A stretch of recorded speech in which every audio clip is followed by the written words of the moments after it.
alive. We are alive. Happy 2022! We've made it so far. More or less. Oh, yeah. Sometimes less. At least we're able to catch this. Hi, everyone. Hello. Hello, hi TikTok, hello Facebook. Hello, hello. We are the Raconteur Society, and we are recovering from COVID. Yep. That's why we haven't been home. Positive. Whole family. We made it. Caught it at the end of December and knocked us out for 3 weeks, and now we're back. So, Yep. Because we're old. Oh, come on, speak for yourself. Yeah, all right. Yeah. Well, I watch. but if you have a few quick things, we got a new table. Oh, Nice. this tiny little thing. Yeah. Drum roll. We've replaced Dale with another Dale. Yeah. Says Dale. The better Dale. Yeah. Bigger, better Dale. Bigger, better Dale. And thank you, Habitat for We can Humanity. we They give can it to us free. Oh, yeah, thank you. Habitat for Humanity. Nice. Gloria, right? Yep. Cool. Thank you, thank you. Ben says, we're back with society. Happy 2022. Yes. And Anastasia says, hi, guys. Hi. Hey, Anastasia. Thank you guys for joining us. Yes. Sticking with us. It's party time. Emotional damage. Everything cracks me up every time. I'm eating food. Sorry. So, what are we doing tonight, Dale? We are continuing our Nightlife game from 3 years ago. So the last time we played this was like last year, November. I don't even know if we played it in December. I don't think we did. So we started a little Nightlife campaign, and we're finally getting back to it. We've got everybody here, so we're gonna pick up where we left off. So we will do a little brief recap, so you know what the heck is going on. So we know what's going Yeah, on. so we know what's going on too.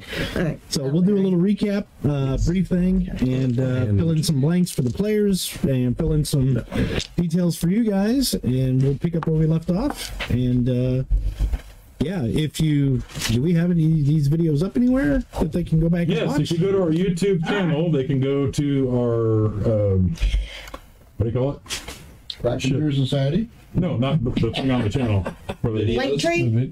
well, the videos, yes, but we have playlists. That's what I Playlist. Yeah, oh, okay. Yeah. There's playlists labeled with each of our old videos of what game we played. So Yeah. they can go there, check out, follow the whole story from kind of start to now, at least halfway through. Or whatever. Yeah, And there should still be a few videos left on Twitch as well. Yeah. cool. Our Twitch channel is going to start getting more active, so be aware of that. Hopefully it's here soon. Yep. And then, yeah, that's all. Okay, They can check it out there. yeah, I think it's seen on Facebook too, because we do leave them the lives that we do on Facebook on our Facebook page. yeah. So you can always go back there and check it out. Ah, totally. And then don't forget Dennis's Dragon Den. Yep. Waits, Nothing posted yet, unfortunately. Blues. you want to give a plug there real quick there, Wade? Well, I've got Rhonda. a channel started for mostly because of my school stuff for cinematography. Which is awesome. Check it out. Awesome stuff. You're just saying that No, because no, you're a star. no, no, Really good. no. It's really, no autographs, I mean, please. on the Rust video Yeah, that he did, yeah. there's already 60-some views on that video. Nice. Just that one that I've seen. That's cool. So, yeah. Yeah. Killer. And you have a channel too. I do, and mostly it's just card games or Did you put your paint pour video up on it yet? not yet. That is actually something I will be doing, is putting up my paint pour videos as well as my Internium games, which is a role play game as well. Awesome. Brad has his channel too, where you watch paint dry. Yeah, there you go. I could do that. He's got more views than I do. Anyway, we all have websites of some type of form of. I don't have any videos, but I do have a Patreon. So if you like the artwork that you see that I've done, check it out on Patreon. And Studio 222. Yeah, Studio 222 is on Facebook. That's me and my wife and our daughter. We're all artists, as you probably know or will see. And we're open for commissions and all kinds of work and whatever else you need. So check it Boo, out. if you're there, hi, Boo. Yep. Hello, sweetie. Make sure to check out our link tree. It has links to all this stuff. You have it in one convenient spot. So you can just jump right in, boom, done. We do have a QR code that we'll be posting at some point as well. You can just scan it and go right to our link tree. So Neat. But this year will be a big year. We're really going to try and get out a lot more stuff. A little bit more formatted, a little bit more organized, a little bit more sleek and happy and gooey and yummy. Yeah. We have our new ambiance light we got to hear this week. So The dumpster fire. That's appropriate. I love it. which is what we are. Yeah, So, yeah. There you go. Welcome to our dumpster fire evening. You gotta die, my balls. I need we all need to- down in the trash. You did good. All need to drink our bottles of Coke out of paper bags when we. I guess Ben jumped on TikTok first. He says, I never signed in to Fletch D&D. Oh, we're talking about being playing naked. Oh, yeah. Oh, naked D&D. We started our TikTok a little It'd be a little- critical failure if I got naked. Failure. Raconteur Society, only on OnlyFans. Oh, that's interesting. No, it's All right, so yes, we are playing Nightlife tonight. For anybody who doesn't know, just a real quick recap. Nightlife is a game based on urban horror splatterpunk. It came out, I think, a year before White Wolf actually did. You play vampires, werewolves, animates. think Hellboy. Yeah, As a you game. can play just about any supernatural creature or race that you can think of, and it's as opposed to, I always compare the White Wolf games are like Anne Rice stories.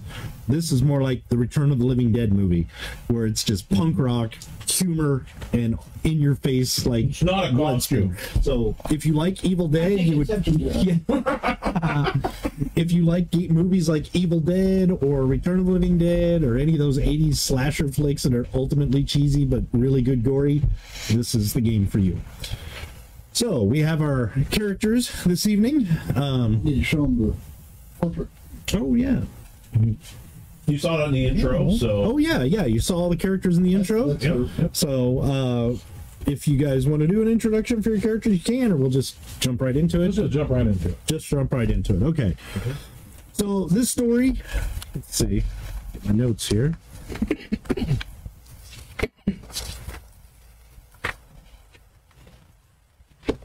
Okay.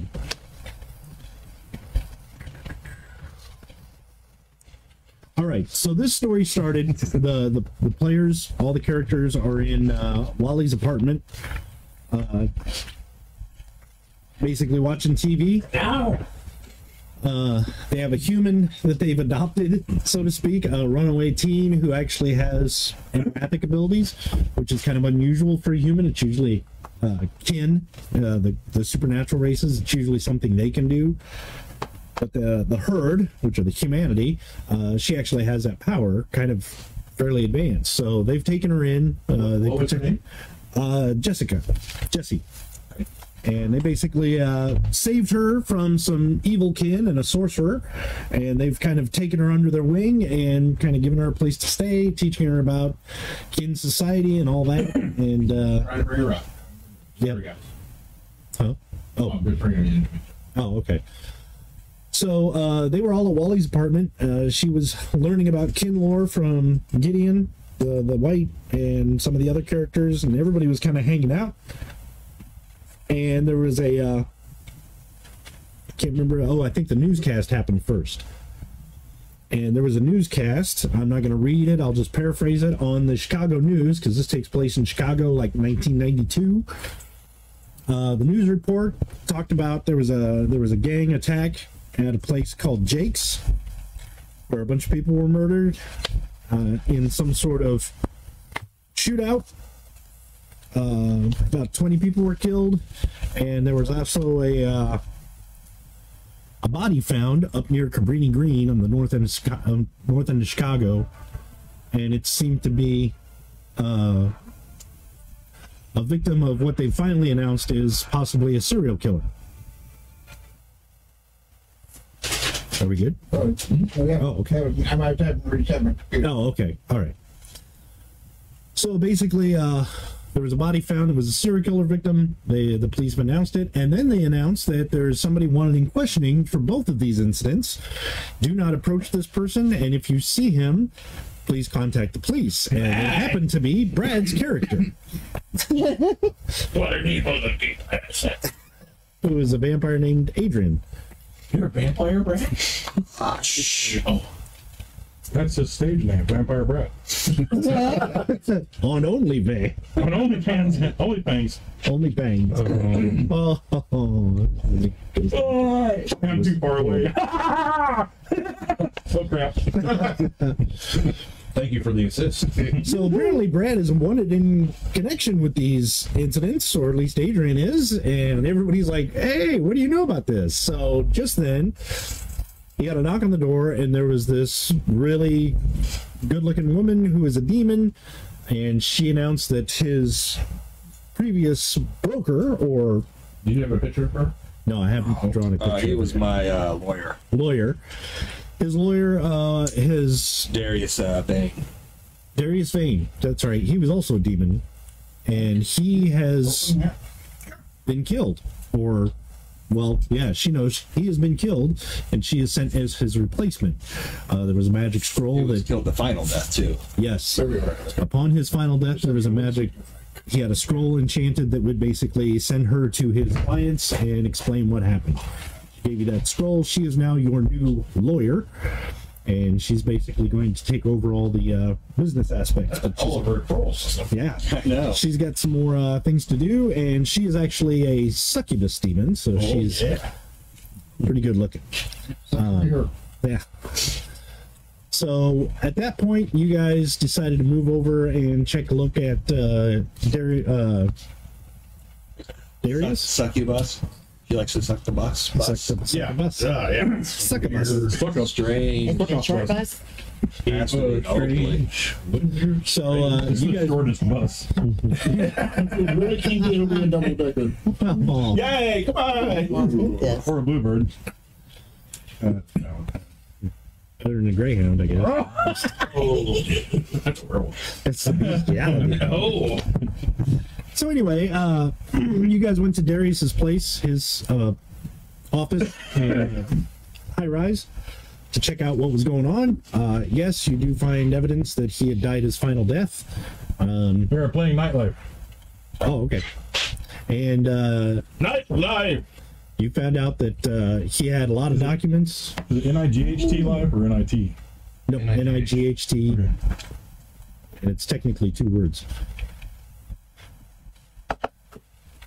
So you found documents pertaining to some blackmail that he had on politicians, but no names. You also found some papers on a place called The Squat, which is a kind of a nightclub that is anti-human. Kin are divided into several factions, mostly anti-human and pro-human. Once you guys kind of looked through the office, you left there. And Nightlife? Who put out the damn game? Nightlife. Stellar Games. Stellar. Stellar Games. Doesn't exist. Highlight. I think that was a magazine you always found in the dentist's office. Well, Stellar. there was a dark side they never talk about. So, It was a gateway, but Yeah, it was. so once you guys left, Industry. you got to the parking garage and you encountered, what's her name? The police. Maria Cicero, who is a police detective, but she is also kin. She's a Rakshasa. Right? Yeah, Rakshasa, which is kind of a cat vampire. Yeah, they're kind of Indian in descent. She looks more which is what's Hispanic. What was Yeah. her name? Maria Cicero. And she had explained that she saw the news report, and there's something odd about it because they've had 4 detectives looking into the serial killer case, and nobody knew anything until that report came out. She's like, that's interesting because we don't even have any leads yet. But there's a group of government agents who say they're with the FBI, and she's like, I'm not sure if with the FBI or not, but they're coming in and claim to take over the case. And shortly after they arrived, like about a day later, that news broadcast hit. They said it's Adrian. Yeah, it said it's look for this vampire dude. Don't talk to him though. Just shoot on sight. It was the vampire with one fang. So basically, she's kind of like, yeah, I'm going to look into this a little further. I can't even get near these guys, but there's something up. But I've got a couple people I want to talk to who might know something. So here's That's my good. card. If you need help, if you want help, let me know. If I find anything, I will contact you somehow. Awesome. Good side window input. And then basically, shortly after that, the gang that Gideon belongs to, the Knights of the Living Dead, which are a bunch of whites, came marching up the parking garage to basically threaten you to see if you were anti-human or not, which you pretty much got in their face and said, no, I'm not. What are you, stupid? And they said, yes, we are. And they pretty much agreed to help you out and kind of watch your backs since you're with Gideon.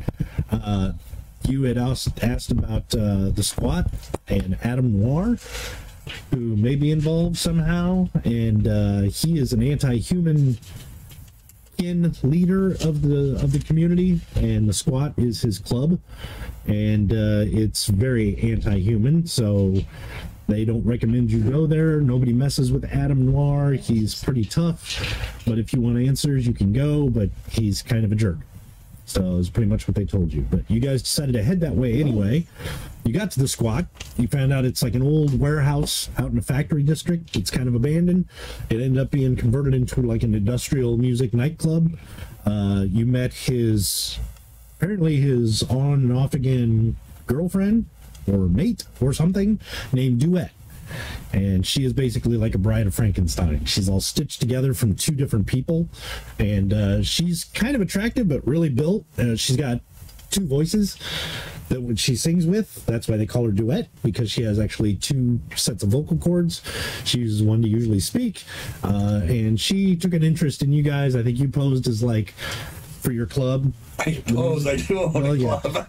Your musical vein club that you took. Yeah.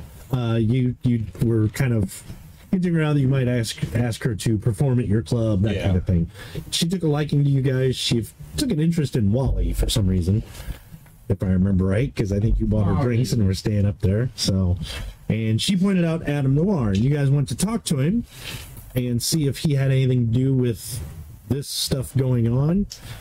And he was like, no, I have nothing to do with that. And it was mainly Jake's, I think. Had something to do with Jake's, is what you were concerned about. But he ended up bringing the people who actually did the shootout at Jake's. I don't know if we actually said it outright. I don't think you actually did come out and say We it. just kind of asked him if he knew anything about it. Yeah. He pointed out the other group. Yes. And the other group, J-Dog and his cronies, had actually been the ones who shot up Jake's and killed all those people because they wanted to impress... Oh, that's right. We were in the middle of combat. Yeah, they wanted to impress Adam Noir with their anti-human ways and join his group. And they're pretty young, they're pretty new. And Adam Noir's like, that's nice. He's kind of like, if you would have killed a bus full of nuns, I'd say sure. But a shootout at a nightclub, anybody can do that. But they were getting upset because you were on the news and wanting for questioning for that. Mm-hmm. And they thought you were taking their street cred. They're like, hey man, we did that. You're not him. And Adam Noir thought it was really funny. And he's like, oh, that's really interesting. So he's like, well, tell you what. And he decided in his infinite wisdom and the way he is, he's basically like, you're going to fight over it. And whoever wins, if they win, you guys get out of here. I have nothing to do with you. If you guys win, then maybe we can talk, and maybe if you need information, or maybe I can help you out or something. But, you know, maybe... Oh, did he say that? Yeah. I don't remember that part, because I was getting really pissed that he was making us fight. Yeah, no, he basically said, if they win, you guys hit the road, and good luck. If you win, he would be more willing to maybe share some information, if he knows anything, or maybe if he can help you out. And basically, they cleared the floor, and we're like, go at it. Of course, all the anti-human factions are like, yes, fight. They're all for bloodshed. Specific rule, no final deaths. Do not kill somebody, like no staking the vampire in the heart. Or no setting fire to anybody. Fire bad. Because he's an animate, and he's kind of like a Frankenstein pieced together, but he's all heavy metal punk rock and all that. You notice he's wearing like a leather jacket, but you swear to God, somewhere on the shoulder you saw a navel. So it's like, I'm not sure where that leather came from, but that's really well tailored. So you guys cleared out. Everybody moved out. You guys went down first because he's up on like a dais with all of his cronies at a table. J-Dog and his buddies started coming down. And as you guys moved out onto what would be the dance floor, so to speak. The other kind of dance. Yeah. Want to dance? You guys walk down, and as they start coming down, if I remember right, Wally turned and just went zap right at him. Yep. Like first strike. Like as soon as he took off the last step, he's like, and you're done. And they were like, holy crap. So again, these guys are young, they're cocky, they're real self-assured. There's J-Dog. They're just punks. Yeah, they're literally punks. There's J-Dog, who is a werewolf, obviously. He kind of wears like the street ganger hip hop kind of stuff from the 90s. He's got the big bling that says J-Dog in gold, stuff like that. He's so rich. Yeah. You also have two girls with him. They are vampires. That's their name? 2 girls with him? 2 girls with him. 2 girls in a cup. 2 broke girls. Oh, blood. Blood. Come on. Yeah, but where did the blood come from? Oh! It was that time of the. Never mind. Really? Yeah. And this, folks, why we're 18 plus. Wow. There was also a white with them. Or a black. Or a green. The vampires look like they're kind of competent. The white looks like he's been in fights before. You just the way he carries himself, the way he looks like he's probably been in a couple scraps. So he might be the one to beat. J-Dog is like, yeah, let's take him. But he might be a little cockier than he lets on. It's a little bravado, so you might be able to handle him pretty well. They're from the suburbs. Yeah. He's from the Gold Coast. Oh, and there are 4 other, I forgot, there's 4 others with them. I don't have them written down. Grinder, Nasher, Fangs, and Homicide. Yes, they are. Oh, homicide. Homicide. Oh, that's just awesome. Yeah. Gideon's like, you need to die, but that name gets you points. Vampires, just so you know, are named Mina and Lucy, and the white is named Zeech. Yeah. It's the 90s. Of course, you gotta have the cool nicknames. Yeah. Huh? What a name tag said. Name tag. Yeah. Hello, my name is. Hello, my name is Dipshit. The minute one of you guys goes to kill one, they just turn around. My name is Mud. Okay, so basically where we left off was Wally had just blasted him with some magic and actually managed to scorch a few of them pretty good. And yeah, okay. Pencil here.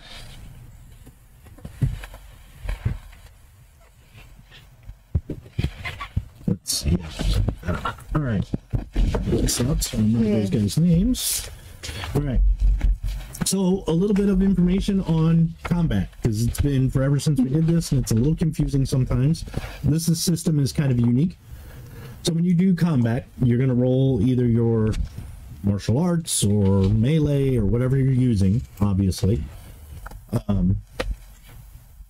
And you will have to roll that number or lower, just like any other skill check. So, for instance, I can tell you, Gideon has a street fighting of 75. So he's got to get a 75 or under to actually connect. Once you connect, you add your damage, which this is where things get complicated. There's damage potential. So if you're using a melee weapon, they have a set damage potential plus your hand-to-hand. So, for instance, if he uses a baseball bat, according to this, the damage is 10 plus his hand-to-hand modifier, which is up there under your... Base HDH. Yeah, base HDH. So he's going to roll a 10, or he's going to have 10 plus 12 for his hand-to-hand because he's so strong. Then, whatever you roll, you count away from. So here's an example. Combat skill is 72 and you roll a 37. Okay? It's a successful attack. We count off the 10s. 47, 57, 67. You can't go past 73 or 72. So 3. So that is a damage modifier equal to 3, which he would add to the 10 for the baseball bat and the 12 for his hand-to-hand. So we have a lot of math. Yeah, not much. Just counting by tens. It could be worse. You could have it back up. Yeah, well, you have GURPS. You have the GURPS system. Yeah, that's true. Yeah, there is that. Oh, Brad! They had nice books, though. They did. Yeah, they do. It was awesome. Yeah. And you're like, do what? So that's all you got to do. I'm contacting that, so let's see what your roll the was. better your roll is, the more damage you will do. So it kind of reflects that. That's how that's reflected. So if you have a 72 and you roll a 62, you get 1 extra point of damage. But if you roll like a 2, like 7 points of damage. So it means you hit them really hard. So, and then of course the armor. So if you have the armor edge, that is always on. You don't have to spend humanity to activate it. It is always on.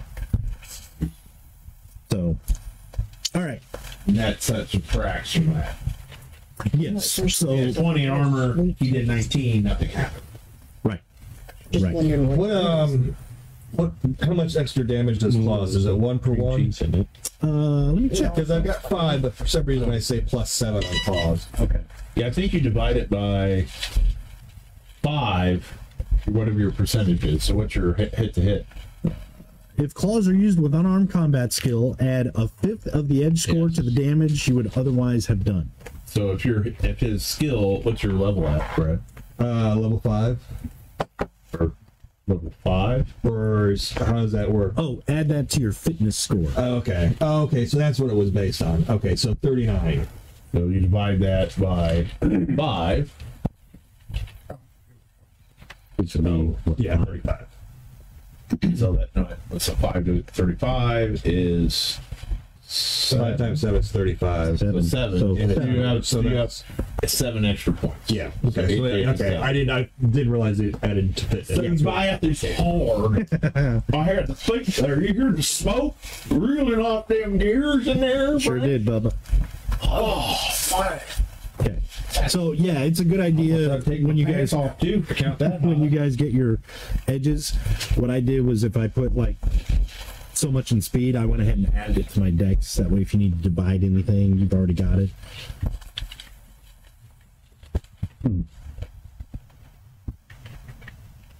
The only one that's not based on a trait is armor, obviously, because it's just armor. Yeah. So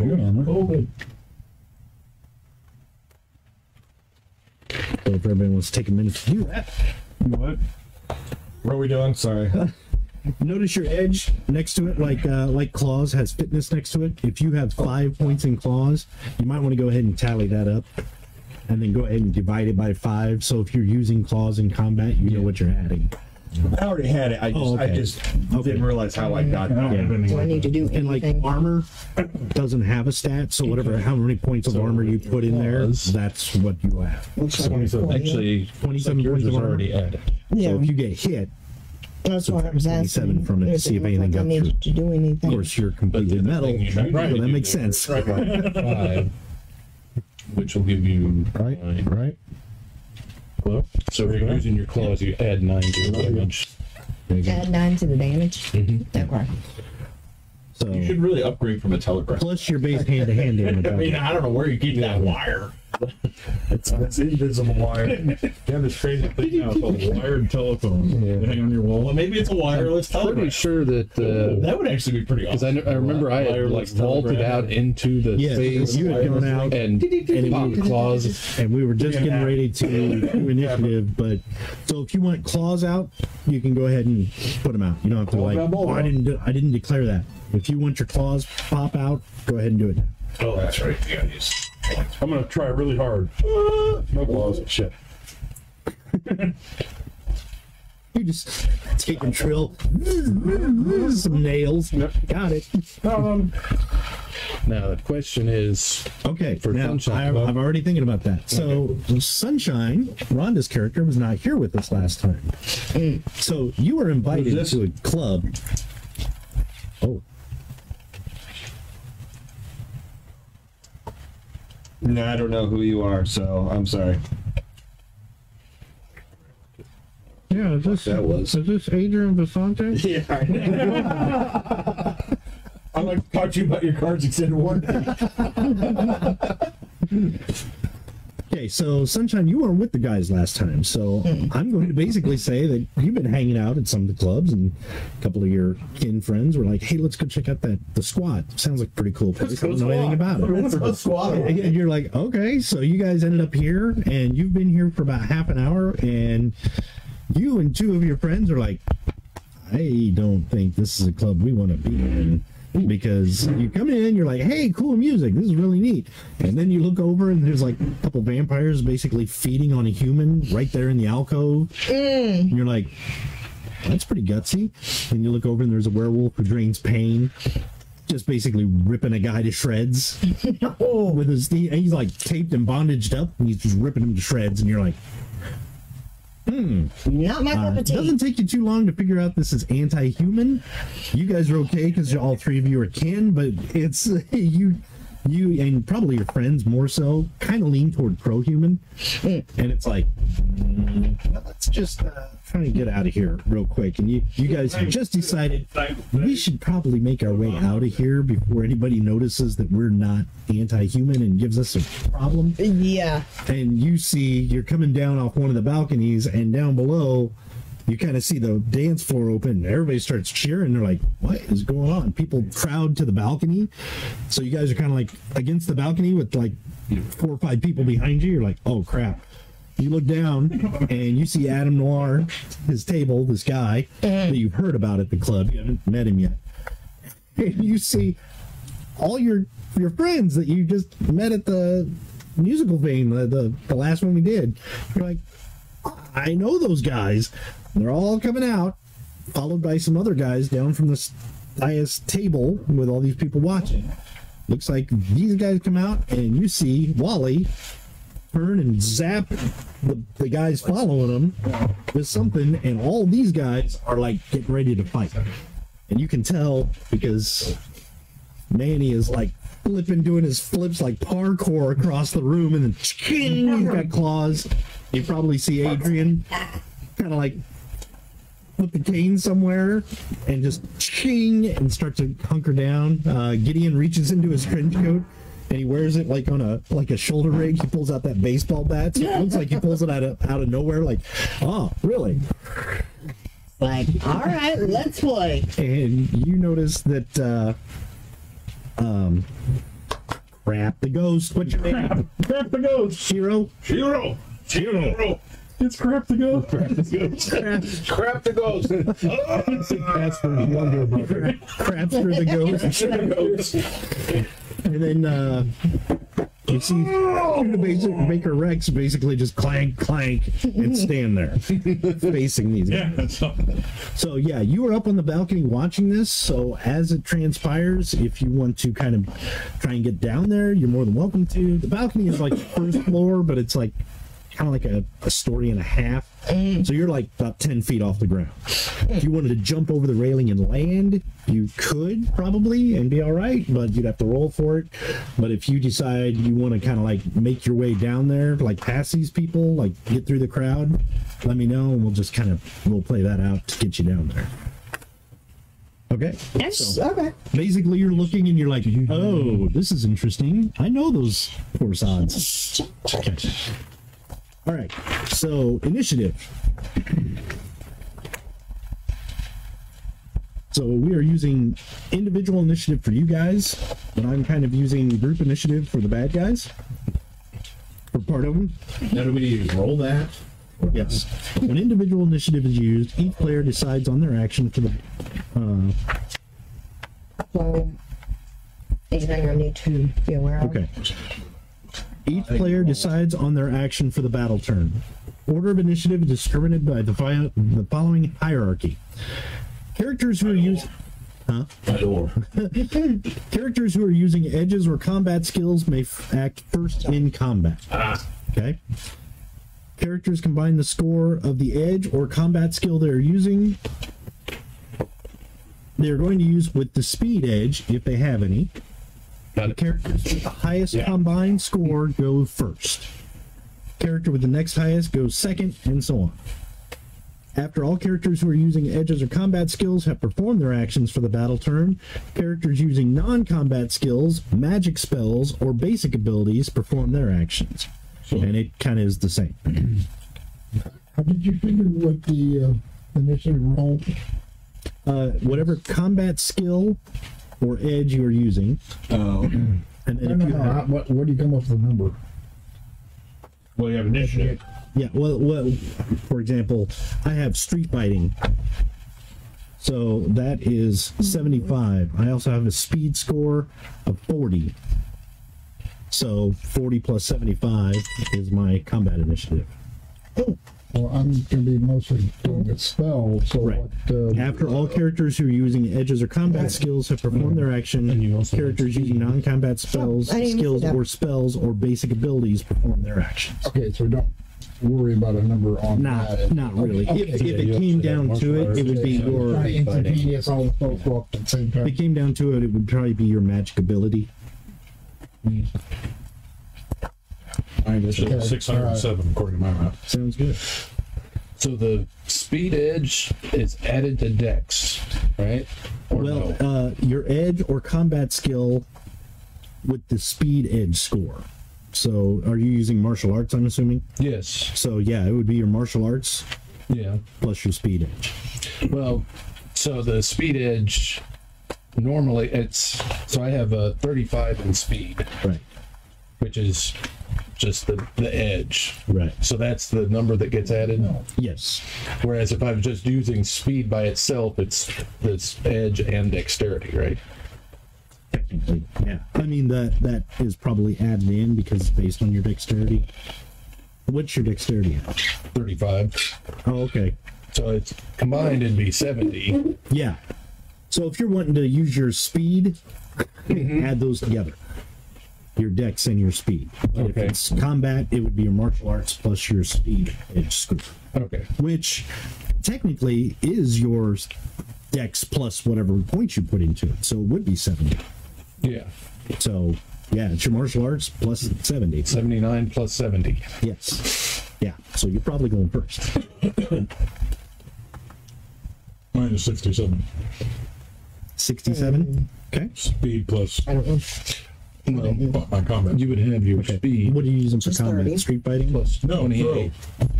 Throw? He's going to throw everybody Okay, so everywhere. these don't have anything to do with it. Well, because you're You're a not motherfucker down. with another Actually, motherfucker. Oh, okay, I'm not down there yet, so.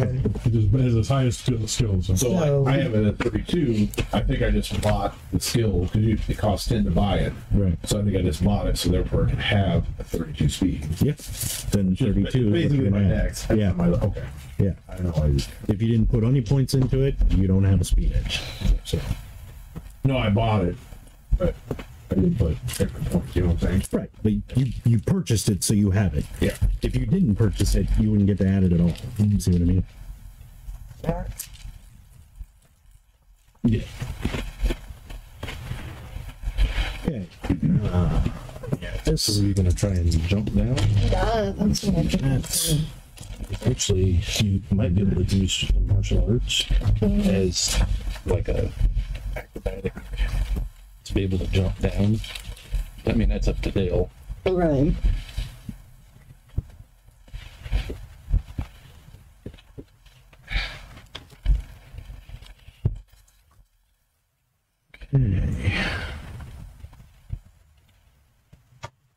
And I think what we're going to do is keep this number for the entire action because it wouldn't really change. So just keep for the individual one, it's always the same. The group, I'm just going to roll it a first time and do that because the group initiative would be you guys would roll percentile and whoever goes, whatever group is against you would roll percentile and you just, whoever goes first. But I want to keep this to where you guys have a turn to go. These guys are going to act as a group. So it'll be a lot easier. So I'm not going to re-roll theirs every time. So, okay. So, beginning of the turn. So we need to roll percentile then, right? No. Or not? Okay. No. Okay, just making sure. So, does everybody have your initiative figured out? Now, keep in mind, if, like, I'm using street fighting, and like Brad, if you're going to use edge, like your claws for fighting, and you decide to switch to martial arts, refigure it, because you're using martial arts, not your to attack. I mean, your claws damage will use the damage still adds in, though. Yes, the damage will still add in, but if you're just doing the unarmed combat, like slashing with your claws, it's your claws plus whatever. But if you're using martial arts, use that. Okay. And then your claws then I damage. need to refigure that. Your claws damage will always enter in. It's just if you're like in a frenzy or you just wanted to slash a guy, you're not using martial arts. But generally, it's going to stay the same. That I way. enjoy smashing guys. This is Well, because then you would still add your speed to that. Like, since Okay. my claws is taking So that's the 80. sword, I'm just going to roll my sword. Just the damage is the claws. Yeah. Yeah. hold on, shit. Sorry, we're been a while, everyone. We're No, I'm trying saying to that, figure yeah, it all out.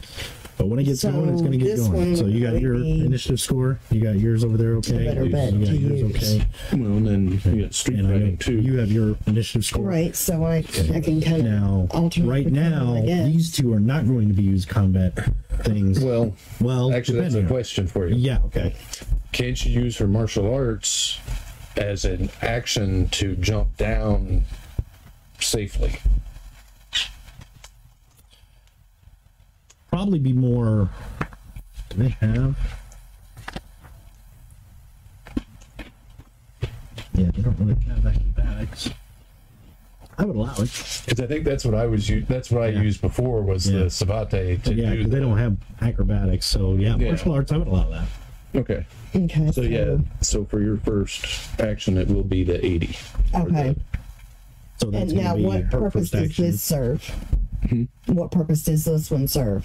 And that was just the speed itself. If you were just to go, because remember you had two options. You could try and make your way through the crowd and go downstairs, or try and jump over. Yeah, okay, I'll jump over. Well, and that's where I was saying with the martial arts, there's some body training, so it is acrobatic skill. Okay, fair enough. Okay. All right. So, who has the highest initiative? Not me. I'm going to go around the table and see who's got what. Yep, 175. 119. Okay. You've got that. Oh, this? Oh, okay. Who else is ready? 67. 67. Brad, what's your... Oh, sorry. Yeah. How about you, Wade? 149. Okay. 80. 80. Okay. Dennis. Blaze. Well, I'm doing magic. Oh, yeah. Yeah. Who's the last? How's your initiative? 94. 94. Okay. So that was you first. Well, I thought that was. 115. Oh, Gideon. 115. Yeah. Yeah, so you, me, and... Okay. You don't have a dry erase board, but we can figure We this do out. actually. Where's that? There it is, right there. Yeah, clean it, though. I thought there Yeah, was you gotta one erase there. everything off of it though. Yeah. Okay. Do you guys need a dry erase board for this? Find out where it So is. I mean, it's basically just Wade a might big sell- It's an arena, so Yeah. okay. What's the? We I'm moved just to a curious. digital board Mike, and what's the we put it order? Yeah. I'm just curious. Wade, me, Group, Groot. I am Groot. Brad, you were what, 91? Adrian, 94. 94, you're, and then you, and then Rob, and and then then Dennis. Okay. well, move up to the nearest one and hit him. Okay. J Dog. Let's see. Is he out in front? Yeah, J Dog was out in front, followed by Amina and Lucy, and it looked like those three got hit with. What was it you did? Was it like a lightning bolt? No, it was the shrapnel. Oh, shrapnel.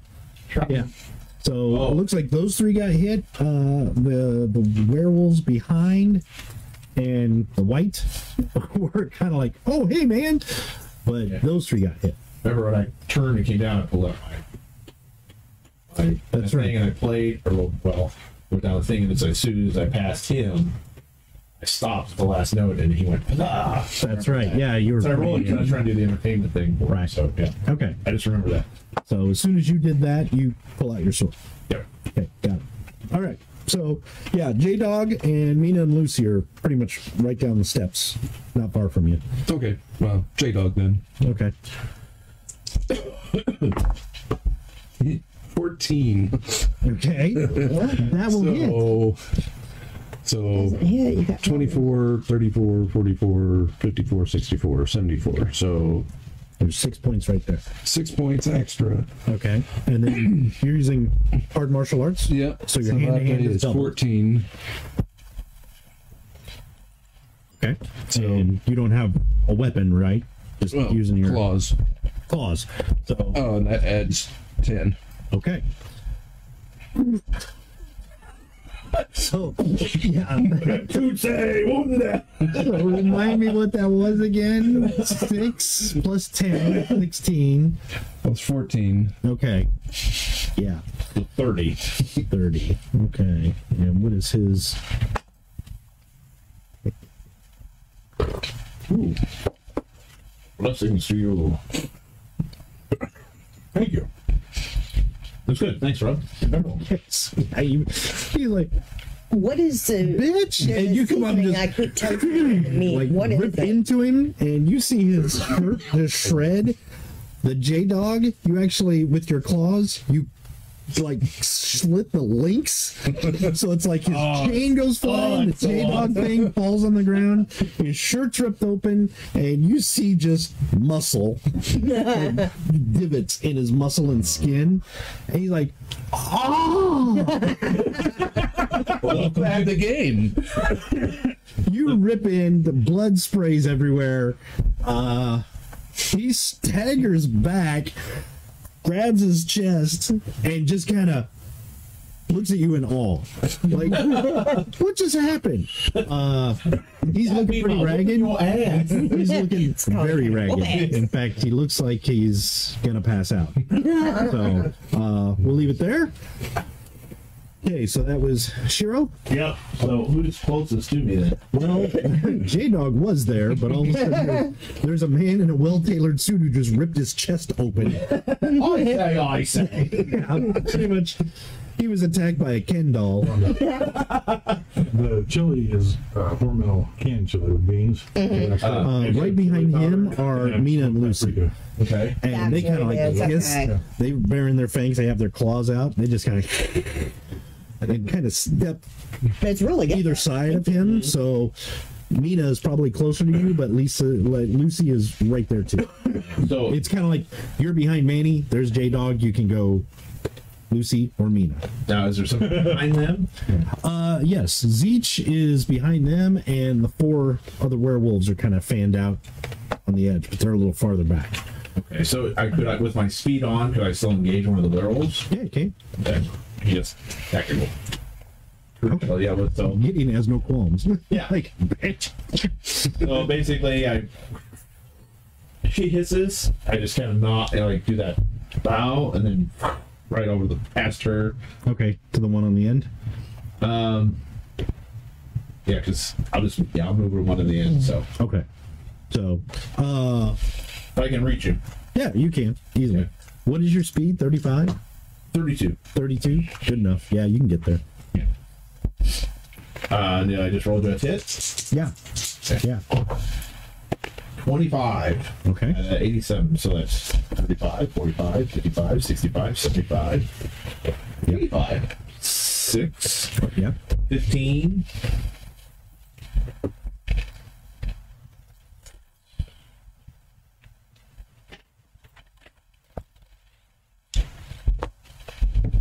So that's 20 Okay. for katana, plus the 9 for the claws, plus my normal hit goes on that too, or is that? Because it's a melee weapon. Okay, so that's a 15, 20, 40.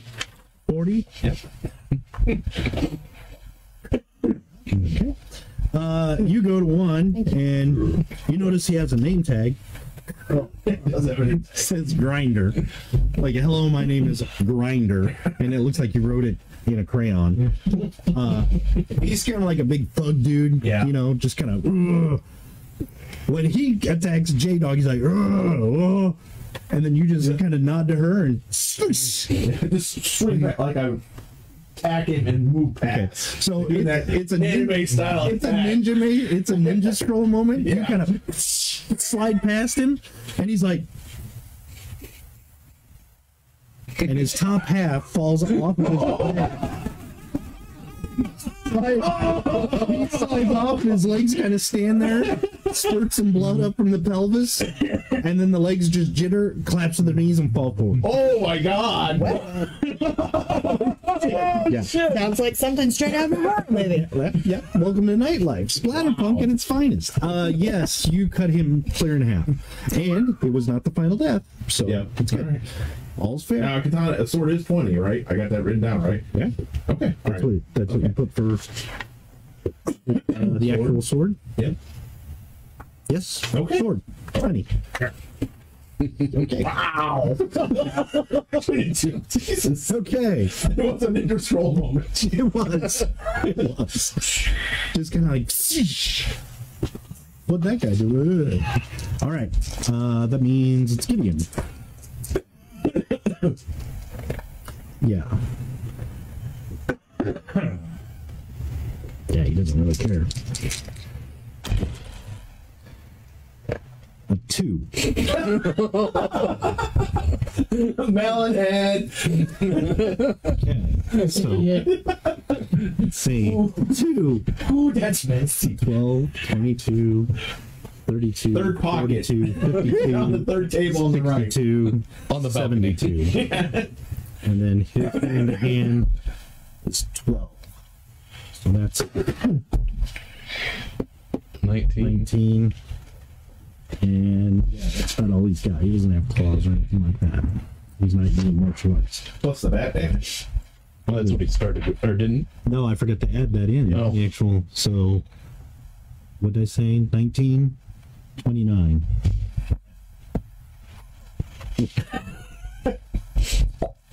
He's like, thanks for softening her up.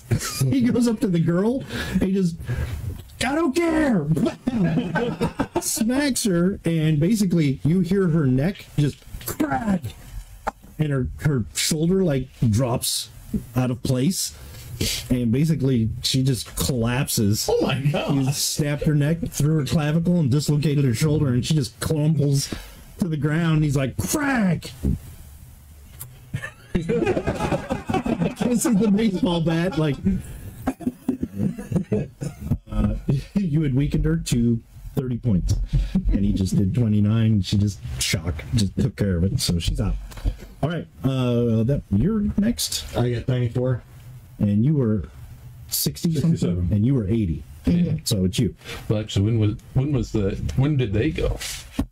Not yet. Oh, okay. Oh, okay. Never mind. I'll give it We're kind of climbing up the stairs, 72 for J-Dog and the werewolves, and 61 for the vampire chicks and the white. So they're kind of like, yeah, bring it. Oh, you did. All right.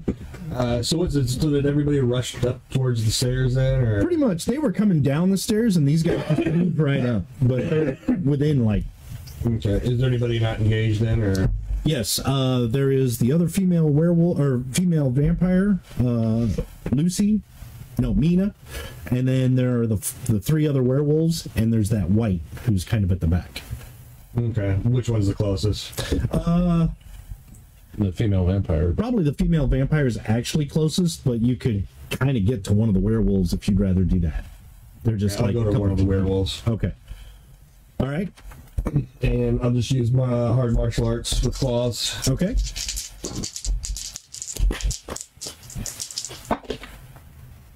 Oh, shit. We'll just take a vacation right now. Okay. So you missed. That was 100. Oh, okay. Well, there's no. You kind of run past and almost miss him, and almost trip into one of the tables that didn't get cleared away. So you bump into a chair. No, I take the chair and smash it. Oh, yeah, I'll show you. Somebody's thrown a chair into the ring. Okay, so 80, that would be you. So what's going on down there? You jumping over the railing? Yes, I am. So go ahead and roll your martial arts. Both of them or one? Both of them. And basically you just need to make it. 94. 94. Okay. Yeah. Okay. Oh, wow. So you're like, I'm gonna help. You climb up on the rail and you go to jump, but the guy behind you is like, oh, I'll take your spot. Comes right up behind you, bumps your heel, and you guys basically go, I'm gonna jump, and your ankle catches the rail, and you just go. Face plant. So let me check something here. Falling damage, which isn't gonna be much. Did you hit the floor? Did you hit the floor or a table kind of just under the edge of the balcony? No, they cleared all the tables out of this area, so there's nothing there. It's falling damage. For all the points, that's your hit points, right? Yes. I have no idea where it's at. 60. Oh, okay. Okay, keep the character sheet straight. Yeah. That's what I have.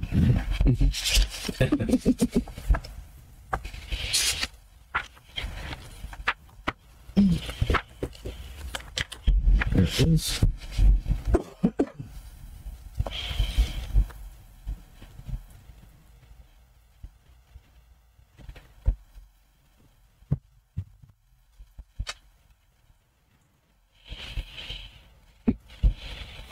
Okay, make a dex check. Okay. So your dexterity is 28. So if you roll under 28. On your face! On your face! On your face! Is that a 3? Looks like. Yeah. 31. Okay. Missed it by 3. Okay, so you're gonna take 5 survival points. On your face! And basically, yeah, you do probably face plant on the Yeah, ground. that's what I said. Face plant. So it's like ankle trip, boom, nosedive, Deep splat. and Oh, my nose bleeding yet? you probably actually hear some of the crowd. Yeah. Like, yeah.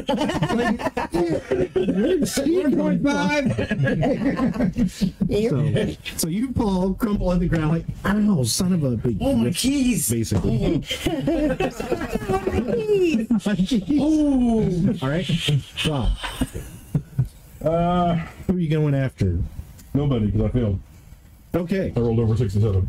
Okay. So I'm just standing there. Still standing there. Okay. So apparently the Tin Man has frozen. Get the oil can. It's currently in the middle of a Windows reboot. Upgrade. Fuck. Oh, Get back there with the string. You had a 60 something, didn't you? 67. 67? Rolled a 69. Yeah, well, it's not going to matter. So J-Dog is going to basically try and weakly get away from you, like slash at you while he gets away. Like, hey, back off!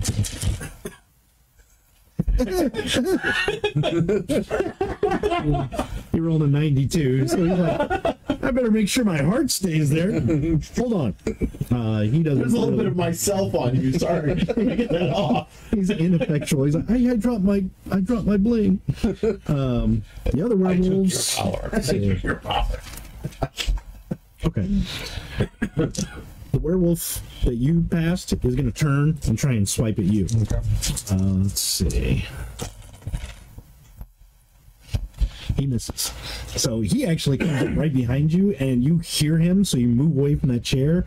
And as he slashes down, it basically cuts like the back of the chair in half, right where you were standing, because of his claws. He just kind of growls. That was IKEA. We'll never put it together now. Basically, one of the werewolves next to the one you cut in half, he's like, Grinder! And he's going to attack you. And let's They shot Fritz! Oh. You spayed or neutered him! Oh my god. Okay. And he's basically gonna like, you son of a, and sees you with the sword, and he's like, He rolled a 98, so he's like, You killed Grinder. So you killed Grinder. shit. You Good killed job. I didn't like him anyway. anyway. Oh, you got Very nice. Mina is going to attack you. Attack who? You, Me? Okay. maybe. Get away from my boyfriend. I'm gonna beat your ass. She swipes at you and basically misses you by a couple inches, but it was still like. They're all like, oh, Yeah. you're just, oh. Stop it. Where's the glove? She touches your coat. Face. Okay.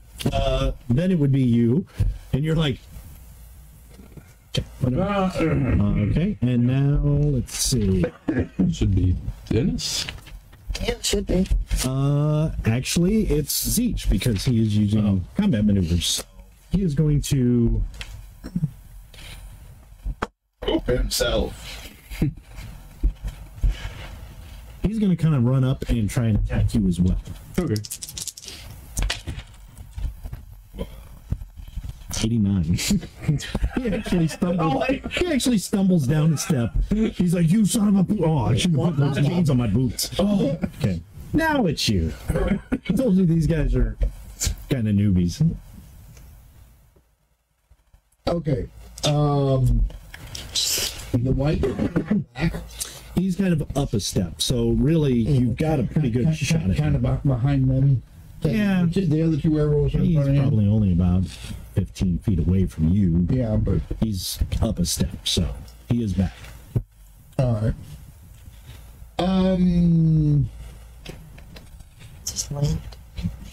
Actually, the other vampire gal.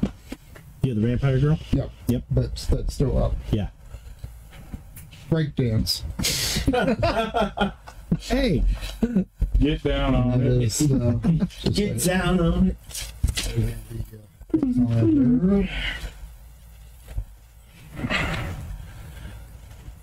The right section of spells.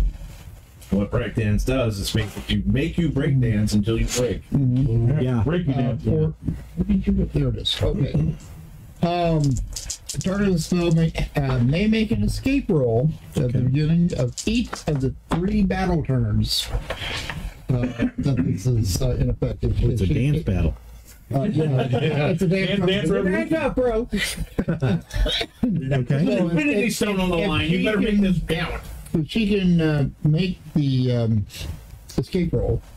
Okay. So she's got to do that first. Okay. What is her? Does she have a target number or just her dex? You gotta roll her You dex. have to just it's escape roll. Okay. So it'd be dex. Yeah. No, she did not make that. She rolled 27. She Okay. has 20, Now on a 25. successive 2 turn, she can roll again at any point that she makes a successful escape roll. It's- Then it's no longer in effect. Okay. But for this first turn, the victim's legs and hips gyrate uncontrollably, affecting movement, balance, ability to focus concentration. They must have a +10 modifier to any roll attempted during this turn. And yeah, it was against Dex for Okay. that case. All right. So That's what this turn. So Funk on. yeah. so it doesn't hurt her, but her next whatever she does is going to have a +10 modifier. So she goes up slap 2, then starts grinding. And she has an attractiveness of 30, which isn't too awful bad. Dude, I was like, "What's up with you? What are you doing, bitch?" So basically, she starts swaying around like, what is this? That's what she's, legs are probably doing the Michael Jackson thing and everything else. All right, so that's you. Yeah, that's it. So we circle back around. So it is Manny. It's your turn. Oh. Zeech had jumped up. He's kind of approaching, so Yeah. he's closer. Yeah. Okay. Well, I'm gonna hit it. Okay, go. Or not. 93. Oh, okay. So you jump up there next to him on the stairs, and he's like, "Wow, That would be you. Okay. That other werewolf has kind of come up and he's doing the wrestling, like squaring you off, kind of eyeing you up and down to see what he wants to do or what you're going to do. Okay. So, well, I basically flip the sword and like whip the blood off. Okay. What was this? And then What's that? I'm going to kick him. Okay. So I'll just do that kind of attack. Okay. Martial arts. Do you have that? And you're materialized, that one flick ability that basically makes instills fear. Oh no, I don't have You that. don't have that one. Oh Yeah. that's kind of cool. Maybe that's a Pathfinder. I think that's a Pathfinder. Oh, okay. Okay. Sorry. Roll intimidation. And then none of these powers work against kin, pretty much, right? Like your protection and all that stuff. Right? It might, but there's a penalty Yeah. because kin are like, yeah, so I can do that. You know. Right. Okay, that's fine. All right. Well, I will go ahead and do. Okay.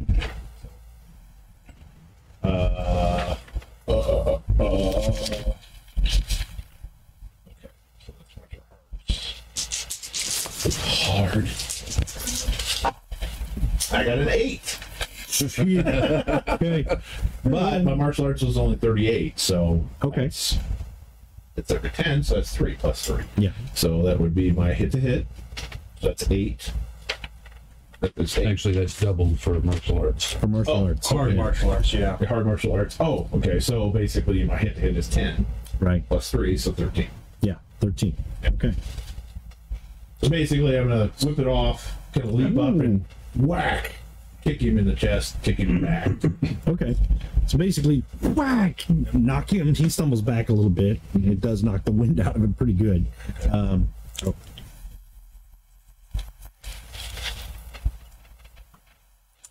So he stumbles back a little bit. So did you add your claws? No, I'm just using my claws is on my sword His claws is technically his sword because he's a ghost. Okay. because I just focus it on that. So. Okay. And that goes to Gideon.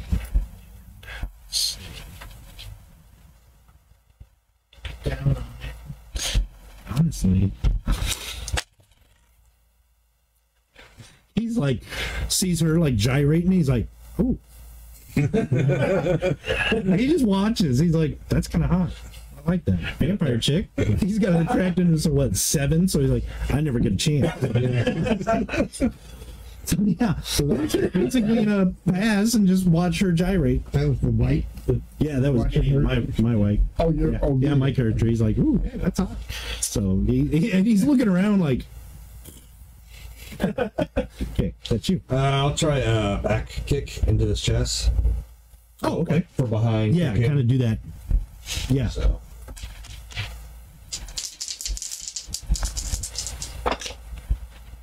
There we go, 12. 12. Okay. And then what's your skill? The It's skill amazing. His skill is 94. Okay. So 12, Yeah. 22, 32, 42, 52, 62, 72, 82, 92. 8. So that's 8. Plus 8. Oh, so that's 8 plus 8 damage then? Yeah, that's Plus your plus your hand-to-hand. Which is times 2.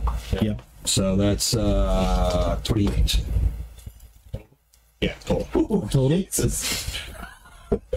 Oh my god. Flip the back foot. Right into his chest. Lucky bastard. And imagine He has into the numbers. 28 survival points. So you kick him, and you actually hear bones crack, and he just kind of like, and coughs up a bunch of blood and just crumples. Did you get from this with that? Yeah.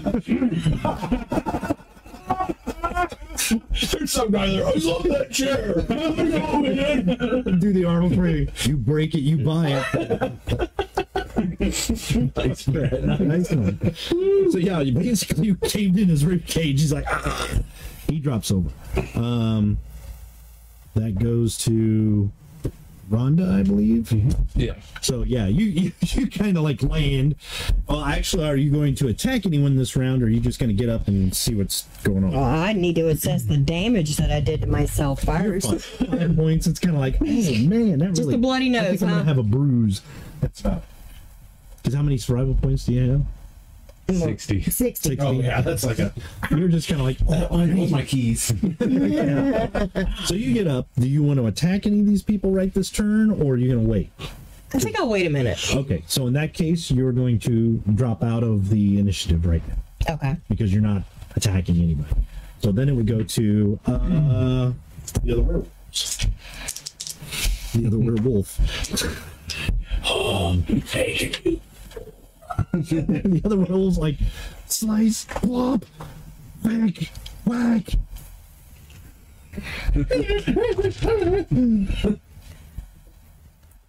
Okay, that's interesting. Let's do that. Let's do that. Okay.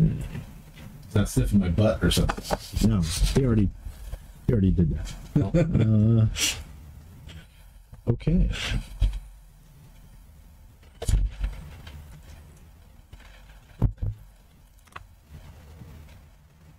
Okay. All right. The other werewolf kind of looks around, shifts into lycanthrope form, which is like the howling, like a Krynos. Yeah. He actually shifts into that form, and he looks right at you because he's on the side of the stage with you. Actually, you kick that guy and kind of look around, and he's not like 10 feet away. Yeah, just right up. And he sees you, and the other two are with him over there, and he just shifts into lycanthrope form, and that's kind of his action. Okay. So he just kind of shifts, transforms, growls and howls right at you. Probably just shake my head. Get a little reach in your bag. It's a good boy. He even grabs the menu. Bad dog. Bad dog. You pull a newspaper that's 10 foot long and about the size of a brick. Okay, so All that's bad on the nose. his Throw it down on Bad the boy, bad ground. boy. Here, boy. Right here, right here. Right here. Away mine from the werewolf. maybe about 15 feet, 12 feet, maybe. That's good. A 3. Oh, yay! So you rolled a 3, Yes. and what is your? 67. Okay, so count them off. Six. Well, yeah, that's true. So there's 6 points of damage. I'm gonna get me an A+. Now, what are you doing? Are you? I look over and see the werewolf blare out and yell at him. I walk over, grab the werewolf, suplex. Throw him over your okay, all right. So that would be 6 plus your hand to hand. He has throwing, so it says especially. Yep. So what's your hand to hand damage? Hand to hand. It's not double because it's not Corner. martial arts. Actually, wait a minute. Base hand to hand. 9. 9, Go 15. 15. Okay. There's like a table right there. German We're gonna suplex him. German suplex. Jim. Wait a minute. Do a German suplex right over my head. Yeah. He's a wrestling nut, so You basically throw him over on the chair that Brad scooped out of the way as the guy werewolf chopped through it, so it's already halfway there. He lands shoulders first on that chair. And what was your damage? 15. 15? 15. Okay. Shoot. Good thing he's a werewolf, not a vampire. He might have. He lands, the chair splinters, he kind of lands on the ground. He does that, yipe! He lands and just kind of lays there for a second, but he starts to get back up. That's fine. And you notice as he does, like pieces of wood sticking out of his bag. He's just like, hey. Oh, Eugene, he's been. I've seen it before. He does the Hulk. He actually has the Hulkamania shirt.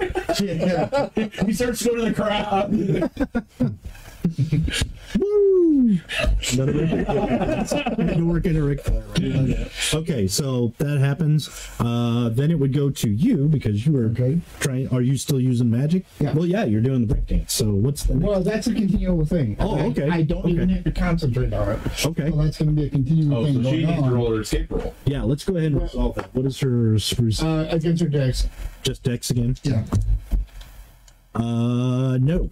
Okay, for the second turn, did she try to do anything? No, she hasn't tried because she's like, what the hell is going on? She hasn't tried to do anything yet. Okay. Would she Would this defensive action be an automatic thing before she does actually turn anything? Actually, maybe we should resolve that first. So hold on.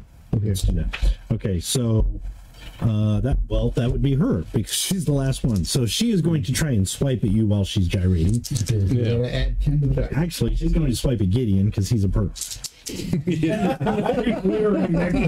like, sweet, you son of a. And she's sitting there going, Hit me. "Oh, you're so dirty."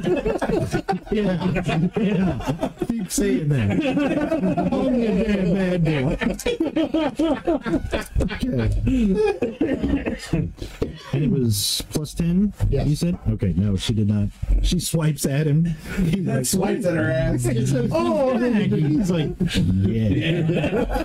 Okay, so, yeah, she did that. So now it would be your turn. Okay, and she so you already rolled, so she failed her dex thing for Yes, the she second failed. turn, and the body movements are intensified so much so that 1d10 of damage is taken from bruises, pulled muscles, strained sprains, etc. And Really slapped her ass. now she can roll against her strength for no effect. Okay, she'll try that. I mean, she's still breakdancing, but No, she didn't make that. Okay, Barely. But so- she didn't make it. so So. 1d10 of damage. Okay. All right. And then were you going to do a different magic thing then? Yeah. Okay, the white is still in the background, just kind of like watching. Jim and Manny have kind of like faced each other because they both kind of stumbled, so they're facing each other, but they haven't done anything yet. Okay, and if she got one other werewolf. The werewolf is on the floor. He just threw him on the floor, and he's getting back up. And there is another werewolf and then we got, standing by him. and then we got the Krynos form. Yeah, the Krynos one is on the floor. The other werewolf is over facing him. Oh, So the Krynos one is the one that Rob threw onto the ground. And I just kicked that one down. Yeah. okay. So And actually, what did J-Dog do? Or did he? he's probably kind of backing up. Yeah. Like getting away. He's just like, okay, I'm done. Yeah, Let me, The second dog is. J-Dog is just kind of backing away. Oh, he's gotten up off the floor. well, he never dropped. Yeah, he never dropped. He just backed away. The leader just kind of like, he's like, ooh, and he just backed away. And now that all this is going on, he's like, I'm just going to back over to the sidelines. I wasn't. It's me. Okay, so I turned my attention to J-Dog and I said, not so fast. You started this. You ain't running out. Bam. And I hit him with a. Right, man. No. Just a second. What was that? Just a second. That sounds horrible. TV tray? Grabber. What? Which it takes the image of a transparent Iron Maiden that's now encapsulated him right there. Oh. Okay. So he's not going anywhere. Now, the way this works.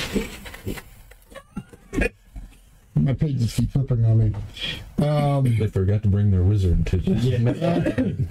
Grabber creates a field of magical energy which will encircle and bind one person. The form of this energy take can vary according to the specifications of the caster when the spell is first Described purchased. as an Iron As I Maiden. said, it looks like a transparent Iron Maiden Nice. that he's suddenly Green Lantern here. encapsulated with. No color, just kind of a Yeah. slight white, but totally transparent, so you can actually see him. The spell will cause no damage to the target unless they struggle. Oh, Each BT of struggling will cause the target to take damage equal to the MA of the caster. what's your... He says evenly. Very. 37. Jeez. Okay. The target will break free if 2 successful strength rolls are made in a row. After taking 37 points of damage each time. Well, No, takes that by 5. no. If he's not struggling, I mean, he can simply attempt to Break free. But He's trying to squirm out of it. That's going to cost. And was it every 5 or every 5 points for this level? If he struggles, Yeah. he takes the full MA Oh my god. Yeah. that turn. So basically, if you're like, I can get out of this, 37 points of damage. Son of a... It basically squeezes. But you can still make a strength roll. Yeah. He can still basically... try and Hulk his way out of it without storming. But he's going to make 2 of those. Now, I don't know if that's 1 strength roll on the first turn, 1 strength roll on the second turn. Probably. Okay. Yeah, probably 2 So successive. would he have a reactive one now, or would he have to wait for the next turn? I can tell you, as soon as it clamps, he does not move. He's like, he's not going to struggle. You are not going anywhere you started. Now that He's experienced to know. Just so you know, now that he's kind of out of combat, he only had 5 survival points left. So he's like, I'm just going to like, ooh, and you're like, not so fast. Okay. And he's looking around, he's like, I don't think I'm going to try nothing. I'm good. And the duration is 37 battle turns. So he's out of the fight. 37 battle turns equal to your magic ability. And this is why you don't mess with sorcerers, even though they're only human. Yeah. It's not good. So that was that. So now it goes to you. So you kind of take it around. You see what's going on.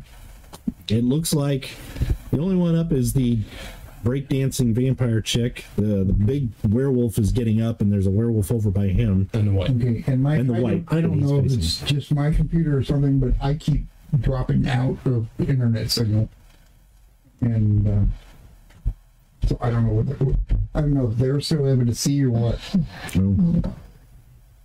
I'm not showing any errors, but I keep getting kicked off my internet. There might be too much drawn from it. Well, it shouldn't be too much because you're uploading, he's downloading. Yeah. Anyway. So, are you going to attack anybody this turn, or are you just going to kind of still like wait and see what's going on? No, I'm getting irritated because I did a face plant, so I think I'm going to go to the closest person after me. Or closest person to you is the big werewolf who's just getting up. And that's the one that he threw. Yeah. He's several feet behind see me. the book there. So he's like right between me and him. Yeah. Now you could probably bypass him and go to the other werewolf who's still in human form instead of him if you wanted to. He's a little farther away, but it's not going to make that much. Not much of a difference. No, it's not like he's out of range or anything like that, I guess. Okay. No, I was just checking on the All right, altar shelf, which would be funny, but doesn't Just really do suggestion. anything. Okay. What's your suggestion? Actually, go ahead and use your claws and street fighting and smack it. Turn him a new one, basically. The big werewolf. So that's what? Yeah, 61 is your roll for street fighting. Okay. Say big. How about 63? Or No, which one? 36. 36? Okay, Yeah, then. so no, you roll under, so yes. Oh, Yeah. so I got under. Okay. So 36, 46, 56, and then so you had an extra 2 points. Okay. And we're using martial arts for that? Street fighting. Yeah, street fighting. So, okay. Street fighting is just straight, Yeah, should be just straight. but she does have her claws out, so Claws. Yeah, you add the damage from the claws, and that's pretty so much that's plus 9. All So of them. All right. 9, 9. 13 plus 2 is 15 total. Okay. I don't know. I'm not the human calculator. Oh. When used as an unarmed combat skill, street fighting does twice the character's HTH on a successful attack. Okay, so 19. So when you're doing hand-to-hand, like punching somebody, that's the street fighting part of it. You're aiming for nerve clusters. and- Right. But if you're using a base, but if you're using a, like Gideon, if he uses a baseball bat, he doesn't get the 2 times. But if he hauled off and punched somebody, he knows where to hit. Right. Okay. So you did 50, so 20. 19. 18. Yeah, because her base hand to hand is 4, so Do you see that? that's Oh, okay. I didn't know that. The big one, right? Yeah. The big one that landed. You did 19. I mean, you added it. Yes. right. But which one were you targeting? Was it the big one that just got thrown down? Yeah. Okay. So you go up, you have your claws out, and you just rake across him like a cat. Basically, as he gets up, he looks up at you, and you're like, scratch, and he just, whoa! And he reverts to human and passes out because he had 20 points left. So basically, he screams and passes out. So here comes this hippie chick. Scratch your eyes out. And he's like, my eyes! So, okay, well, good job. David. Okay. So, back to the beginning of the round. So, you're up there with Zeech. All right, let's see if we can do something this time. Okay. 07. That'll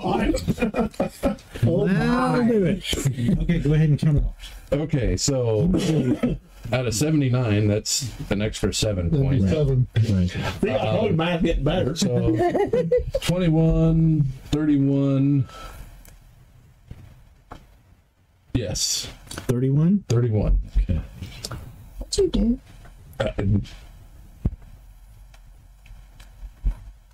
Okay.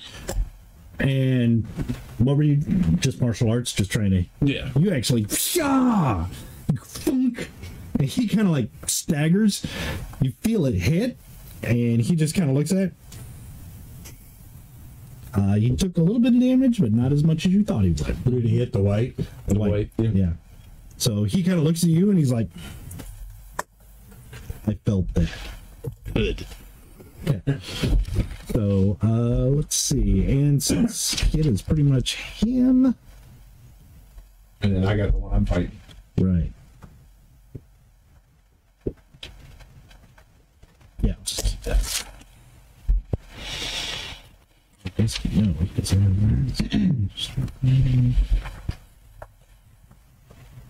yeah, keep that. Okay.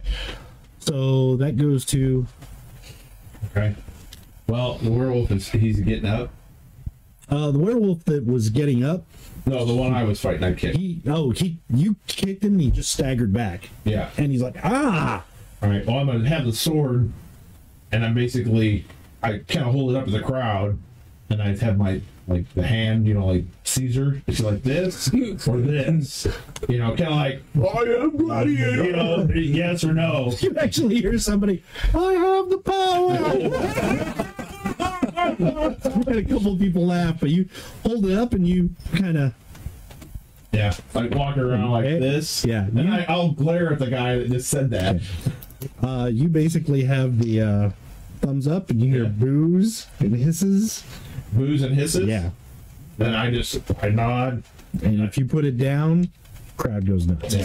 And then I basically look at the guy if I have time to do this or not. Yeah. Okay, I look at the guy, I bow, and then basically I... Oh, wait a minute. Did they, when he went down like that, they cheered. They went nuts. Oh, They that means cheered. he stays on Earth. He lives. No, that's 6 feet under. No, actually it is. Yeah, it is. Oh, it is? Yeah. Oh, okay. Yeah, this is send him to heaven. This is let him stay on Earth. Oh, okay. Back in the actual days. Oh, Yeah. okay. Well, in that case, But in the 80s, yeah, in the 90s, they don't.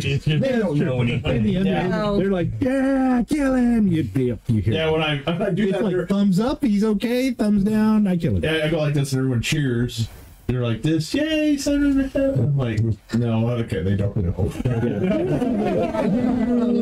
You're like, I get it. Modern idiots. Yeah.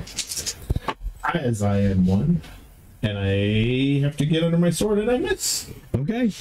That was dramatic. Yes. So you basically, he like, And I'll turn there. because you remember the other guy you sliced, he just fell apart. Like, I think I'm alive. I'm alive. Okay. All right. So you miss. That goes to. And I'll do this right here, like, well, what did you say? Get up on the buckle. Okay.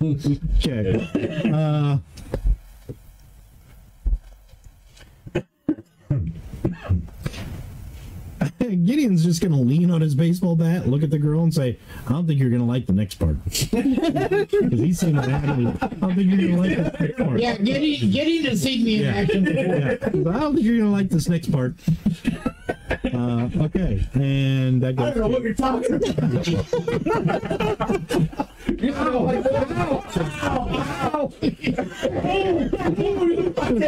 Breakdancing so hard, her boobs are like doing this kind of thing. Look like Madonna. If they had the tackles, they'd be going. So the one werewolf, he's still on the ground, but he's trying to get up. The big werewolf. The lake. He actually passed out. Oh, yeah, he ran out of survival. Okay, I thought.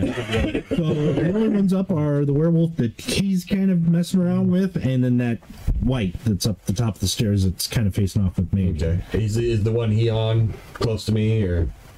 Yeah, they're about the same distance. But if you want to take the werewolf, that's fine. Yeah, I'll go up. Can I come up behind him or behind? Oh yeah, easily. Yeah, I'll come up behind him and just kind of whack him with my cane on the back of the head and just say, "Play dead." Okay. Are you gonna roll anything for that, like intimidation or something? Or? Oh, I could. Yeah, or persuasion or whatever they have.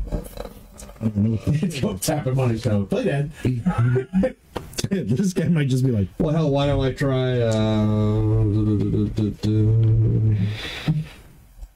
I can find anything. And then remember, your powers don't work on. Oh, that's right. Yeah. So, it does. You have a persuasion. 50% We have a chance. persuasion. There's On the back. diplomacy. On the back, flip over. These don't have a. Yeah. Oh, there is a persuasion. Third column over, toward the top. No, I don't. Intimidation. Seduction. So just try and wrap him on the head, then Okay. at least do some damage, and then maybe you'll pay attention. Okay. So you're just gonna pop him on the head. Yeah. All right. Go ahead and roll. Just use your. Street fighting. Yeah. Use your street fighting. And use the. No, it don't matter. Okay. But I will. You don't actually do anything, but I do. I will have you just tap him on the back. It just Okay. doesn't do anything. What the hell? Play dead. And he just kind of like straightens up and kind of turns his head slowly, looks over his shoulder at you and at you. And that would go to. You don't have anybody. Who are you going to change your attack target? There's the werewolf. Those two guys that this werewolf kind of surrounded. Okay. Now there's a white who's facing Manny up there. Okay. And then there's the breakdancing vampire chick that Gideon's just watching. Entertainment. Yeah. Oh, and J-Dog is still in the enclosure. Yeah, he's in the Iron Maiden, but you can't really do anything to him. Nah, I think he's contained for a minute. So if you don't want to attack anybody, you can go ahead and drop out of combat. You'll still be able to act, but it'll be toward the end. If you're just going to let this happen, kind of thing. What is it likely that I can even do? I mean, you can make an attack against either each or the other or the other. And the werewolf is kind of over by those guys. The closest target is probably the white. Light died. Oh, Yeah, battery. Oops. Sure, I'll go after the white then. okay. So you're The barrel went out. You said the white died. Light died. He had a battery? Cool. gonna. He's like The battery powered one. Down Twix its nethers. So you're gonna charge up and slash at him? I think so. So go ahead and roll. 28. And is it street fighting? Yeah. Yeah, Okay. I think so. You make it? Yeah. Okay. So 38, 48, 58. So 3 points plus your 9 plus 8. So that'll be 20. 20. Okay. Okay, not bad.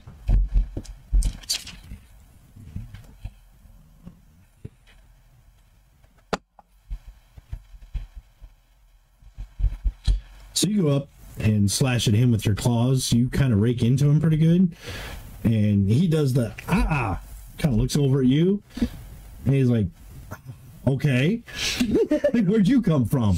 But Surprise, he's still not going down, but he's like, what the hell? So that would be you, and then it would be you if you want to attack anybody. Got a question. Yeah. The guy that's in the Iron Maiden, Yeah. is that movable? No, it's No. fixed in location. All right. Well, I'll start making my way up towards the light. Okay. So you start walking up there too? Yep. Okay. Are you going to attack this round, or are you just walking up there? Do I have time to attack this Yeah. round? Yeah.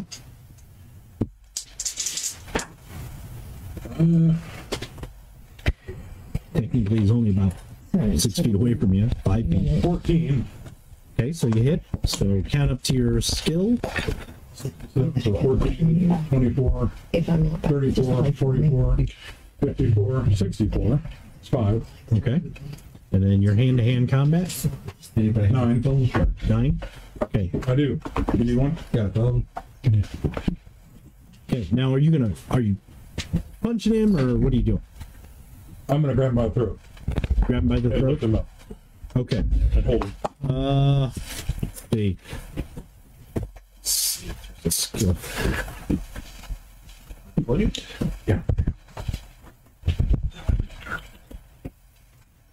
Actually, there is a wrestling skill. There is a wrestling, and I would allow street fighting for that too, but you don't have either of those, do you? What?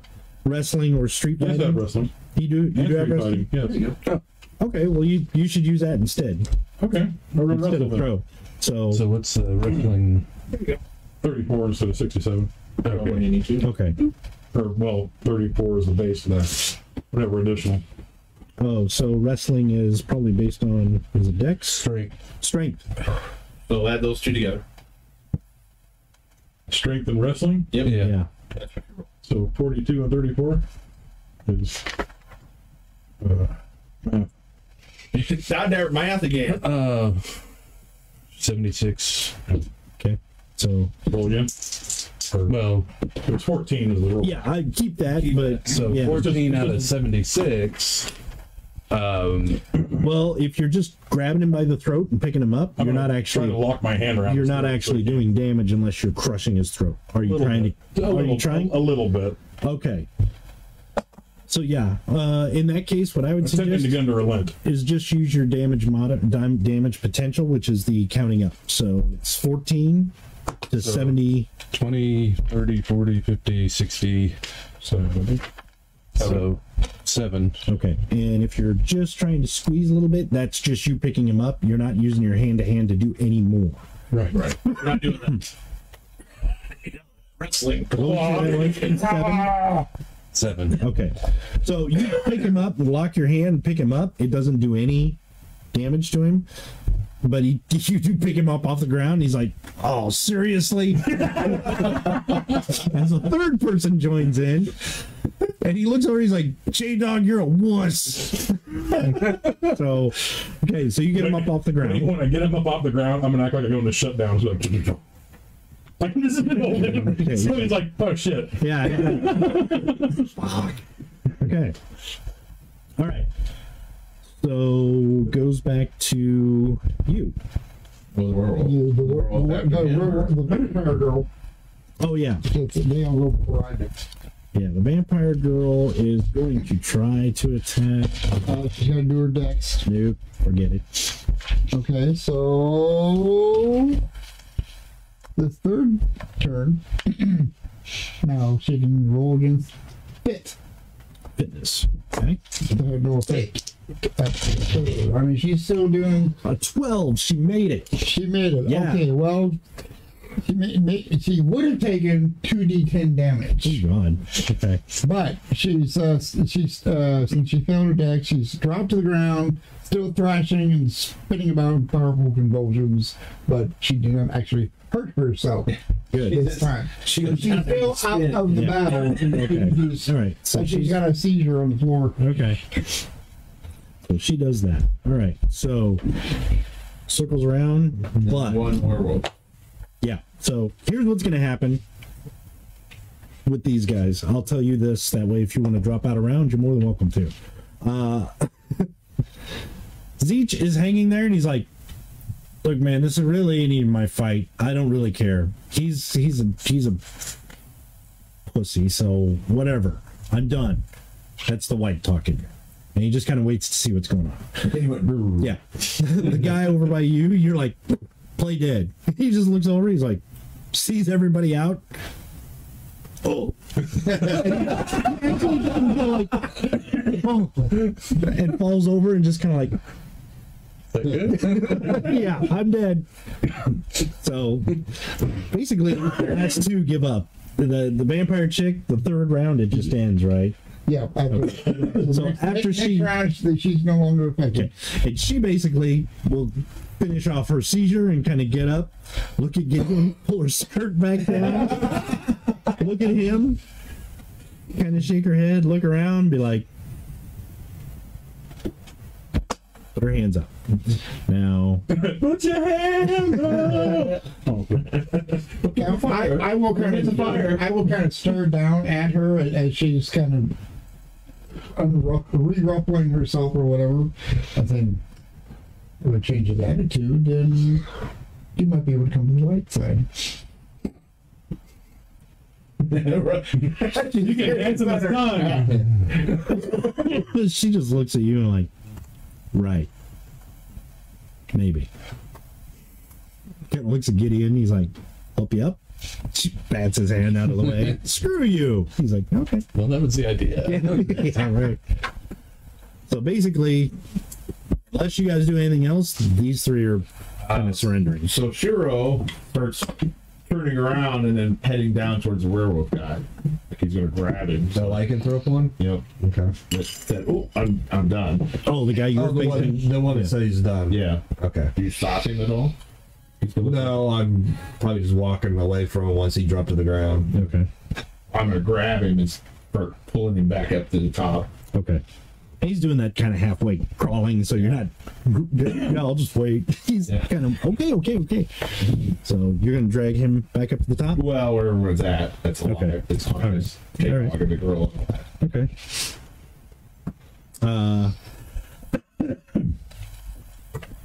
He's still up in the air. You still got him up in the air. Yeah.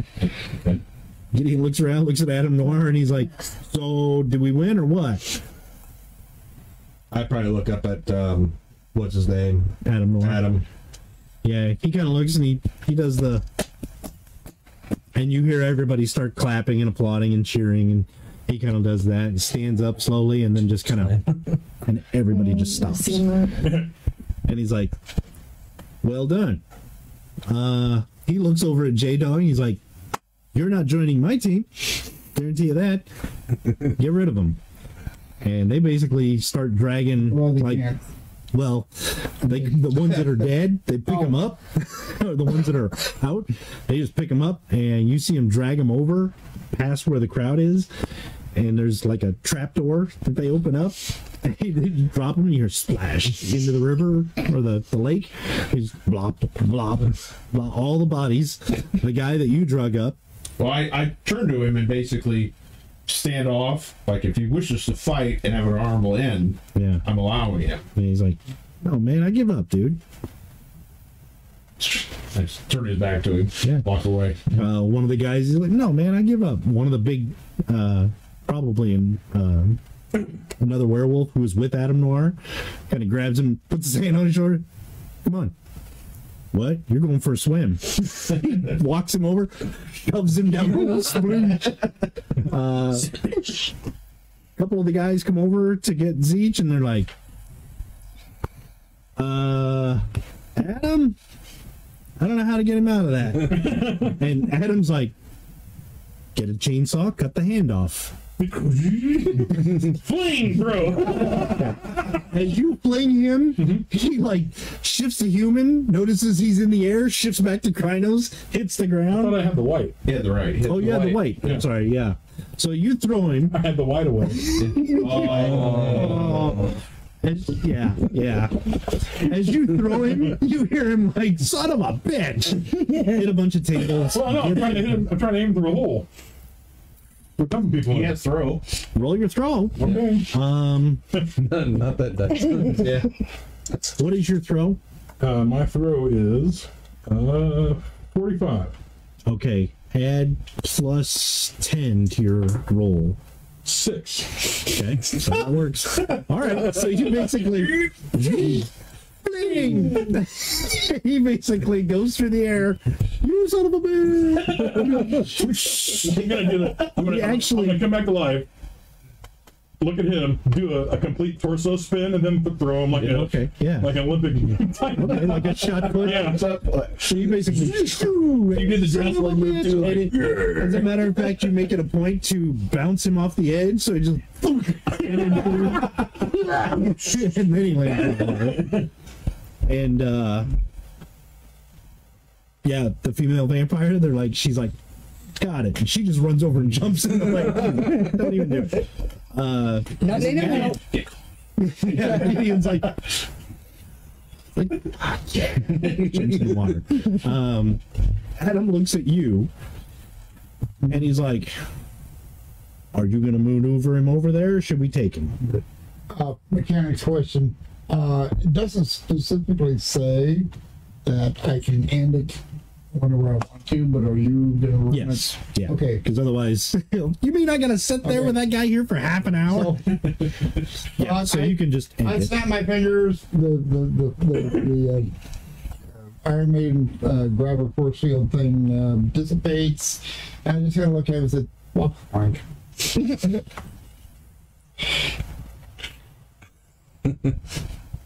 See, that's stupid. No, he's not that stupid. Darn.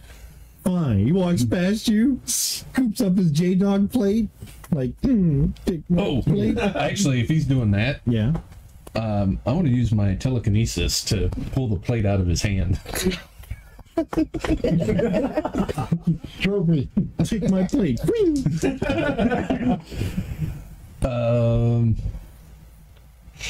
No, 22. I rolled that would've been- 31. So So he's like, take my plate. He just cries and goes over. Yeah, he walks over to the hole and he turns around and he's like, actually, when he does that, when he points, Yeah. I'm gonna lunge. okay. Where's intimidating? It's on the Oh, back. it's on the back. Can you roll it without the skill? At a penalty, probably plus 30. I think. Actually, that's where you can use the luck, right? Yeah. Yeah. Oh yeah, you can use luck. The will, and then you just add luck, you say? What's luck do? You take your luck divided by 5, and that's what you roll Yeah. for an unskilled check. Goodness. That's right. Oh my god. Thanks, Ron. Oh no, that's right.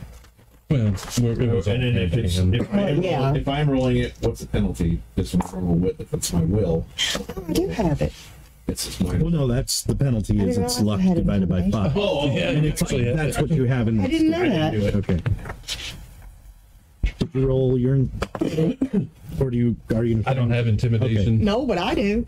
Yeah, So so you you does can- too. Okay. You know, Claws. No, not. no. Gideon has a 68. He rolled a 45. So you're like, you kind of do. Well, you all do that. okay. He's like, I rolled jump in under. the fucking hole. T-Dog actually Yeah, it's 80. does that. Oh, okay. And when he steps back, he was on the edge. So he's like, yeah, he does a arms big wheelie. Yeah, pretty much. She got the wrong guy. A pair of skates underneath his feet. Gideon finishes the banana.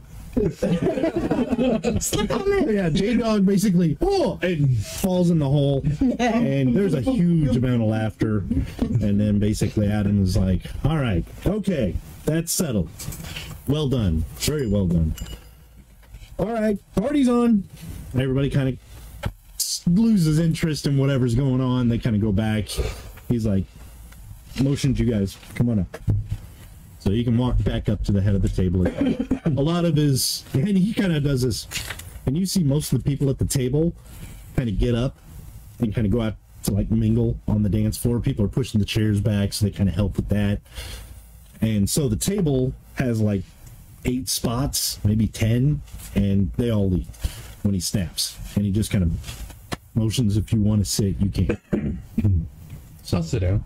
Okay, so Lean back. yeah. Gideon probably takes a chair, turns it backwards, Yeah. and sits on it with his baseball bat.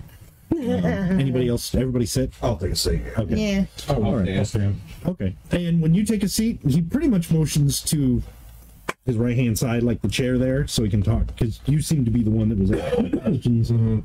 So he kind of motions you to sit there. Everybody else who wants to can sit. Anybody who wants to stand can stand.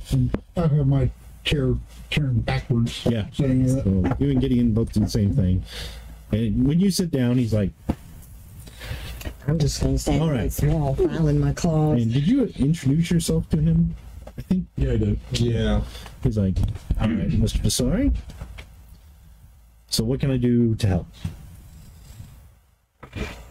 I can tell you right now that I'm not involved, whatever this is. If you're wanted for that crime or if you're wanted for the other crime, I don't know anything about it. But I do have a lot of ears, a lot of places. Depending on what questions you want to know, I might be able to answer one or two of them. Well, we know who's responsible for the attack on the bar. Would like to know though who was responsible for Darius Fane's death. Darius Fane. The lawyer, demon. He's like, oh, I heard about that. Just earlier tonight or yesterday, I believe, is when it happened. Tonight. Yes. Yeah, I did hear something about that. Apparently there's some new players in town, and somebody I'm very interested in avoiding, or at least not having come around here. What I understand, they have police contacts, but they're not police. I think they're claiming to be FBI, but they're not. Target Alpha. Yep, that's what I've heard. So you think they're responsible for it? I'm pretty sure they are. It sounds to me, from some of my contacts, that they might be Send a bunch of lights. in town looking Sometimes for a just send specific lights to person. keep your feet up and down. They're in town looking for a specific person or kin. I think they have a vendetta. Imagine probably me. Assume so, if your name was plastered all over the paper on the news. From the police report. Why Darius though? I'm assuming because he was your lawyer. Association. Lots of people's lawyers. Yeah, but you're the one connection. I wouldn't be surprised if some of your other connections are probably might want to look out for themselves. They're probably tracking you through contacts, trying to trace you down. And if they can get any information on whoever you're involved with, and he kind of looks around the table, they're probably targets of Target Alpha now. Which is another reason I'm only going to answer a few questions, because after that, I'd kind of like you to leave. I kind of look at you guys. Any questions? I don't. Nope. Gideon's like, Adam, put your hand down. He's like, I'm just got a question. So, do you know where these Target Alpha agents are from? Like, recently? He's like, Or where they're at right now? well, where they're at right now is the police station. Where they're from what I hear, is they recently came from New York. And Gideon's like, yeah, okay, that'd be us. I'm like, he's like, No. All right then. I take it J-Dog and his crew just happened to get lucky. You don't think they hired him or anything? no, not J-Dog. He just wanted to impress me, which he did not do in either aspect this evening. But wasn't there something else though? Wasn't someone cut to pieces and stuff? Yes, there was the serial killer murder that they just announced. They had their... Because wasn't that at the bar too? That was close near here, in Cabrini Green. Okay. He's kind of up in this area, but not too awful close. But yeah, it was around here. The other victim appeared to be a victim between a woman between the ages of 19 and 25. Let's see. The body's head, hands, and feet had been removed and have not yet been accounted for. So I take it J-Dog didn't have anything to do with the murder in Cabrini Green either. No, that's something entirely different. Know anything about that? The only thing I can think is, well, I think it's a human. And if it is, I'd almost be willing to recruit that human. But I don't think it's Ken, but I'm not 100% sure on that. Since it happened in my neck of the woods, so to speak, I have been interested in it. I'm starting to believe that it's some human serial killer or something like that. Could be wrong, but that's my guess. Okay. Right then. So I can't really help you out much more than that. I guess so. I can point you maybe to someone you could talk to. I'm not on speaking terms at all with this person, but I've heard there are a few, but I know there's one in particular, a detective from the police force. Cecilia? Yeah. You know her? Yeah. Talk to her. She might know. Or at least be able to find out. She's got contacts everywhere. We've already been in touch with her. Figures. Well, she got in touch with us. Either way. He kind of looks and he's like, well, if our business is done here. I guess so. So, is this your kind of place to hang out usually, or just make you uncomfortable? Got We're looking place around. to hang out. Huh? We've got our own places to hang out. All right. Why do you ask? Just kind of wondering where your particular interests lie, like overall interests. Lots of different places, lots of different people. People. Or kin. People are kin. Kin are people. Who cares? And he kind of eyes each and every one of you when he says that. He actually does kind of. All right. Stop by any time.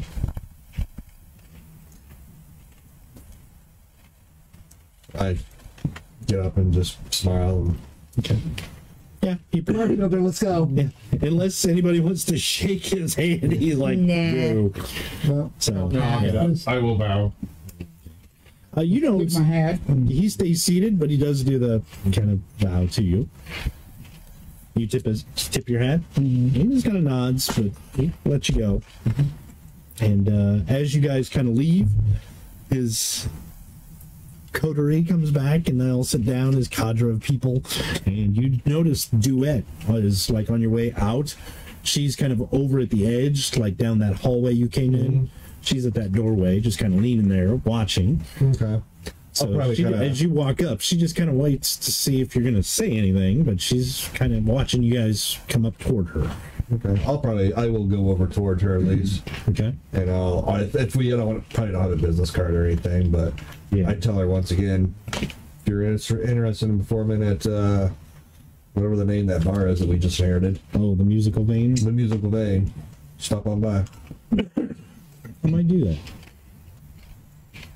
Thanks for the entertainment tonight.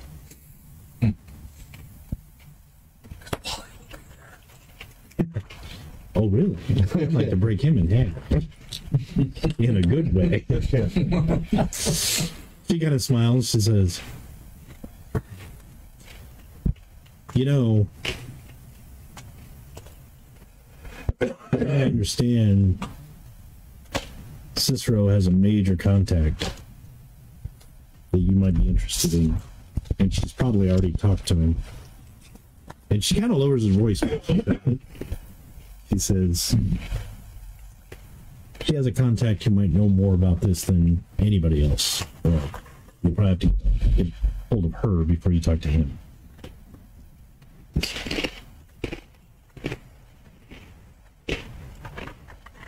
Do you know the name of the fellow?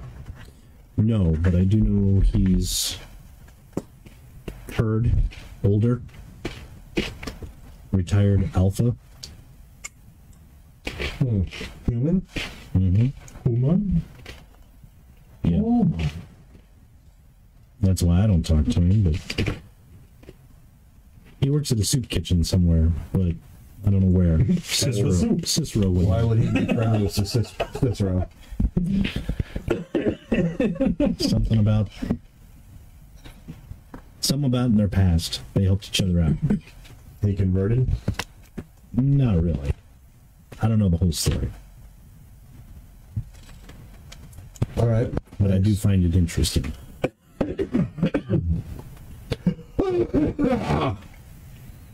Sorry.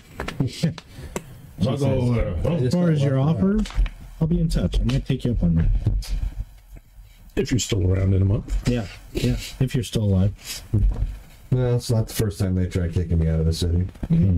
Oh, Well, they actually succeeded last time, though. Gideon's like 3 times. Going back for more. Three. Look good. Just once. Okay. Pretty soon we ended up in Galesburg, Illinois. They don't kick anybody out. They're like, oh, thank God somebody moved in. The kid come in. No, we're done. I've got real estate down in Florida, so. Capone came here, So basically, you guys go ahead and leave. You're free to go. Go out. Bouncer doesn't pay any attention to you. You guys can get back in your vehicles. Get in his car. Huh? Does he validate our parking? No, he doesn't.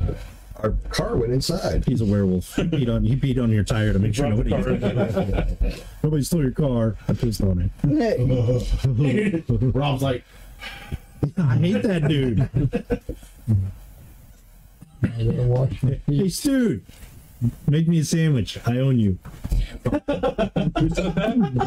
werewolf. he peed on you. So basically, Oh no, you can pee on me. It's cool. I have a new pet. I'm just gonna pick him up, take him on. Who's the good boy? put a huge leash on him. Yep. Yank. Come on. She tried like 90 miles an hour. You're gonna learn to keep up. So you guys take off. Where are you headed? Didn't we not have a number for Cicero? She did give you a card. To a pager? Yeah. Okay, so we'll let me find some place where we can. Oh, I've got a cell phone, don't I? Yeah. A big old black cell phone. The brick. Call it an airstrike. So you're gonna leave a message on her pager? Yeah. Okay. I don't think you can leave a message, but you can Have it leave your call, number yeah. or whatever. Okay, so you do that. Where do you head in the meantime while you wait to hear from her? It probably won't take too long for her to answer, being a cop, and she knows what's going on. But just drive around for a bit. drive around for a bit or just hang out Okay. outside. Okay. Make a target of us. Yeah. Make target alphas around. Keep pointing to the building. This is my place. This is my penthouse. Hey, boss, maybe we go to Target. Target? Okay. Be a target. Oh. Target. I gotta do what? Yourself again. Okay. Gary. Okay. Now you gotta juggle them. Basically, after about, I don't know, 20 minutes, you get a phone call on your cell phone. And it's Cicero. Oh, I ignore it. Okay. Oh, you're ghosting me. So you answer the phone. She's like, okay, so what'd you find out, or what do you need to know? Well, how about we meet? Where at? White Castle. Which one? No, whatever the closest one is. At the White's Castle? White's Castle. It's a bunch of white. It's gotta be human hand. Fuelin's finger sandwiches? It's really good. Lady fingers. Pick whatever is one close. Yeah, there's one close, so. In and out. All right, so you guys go to a White Castle. And the fluorescent lights are really bright.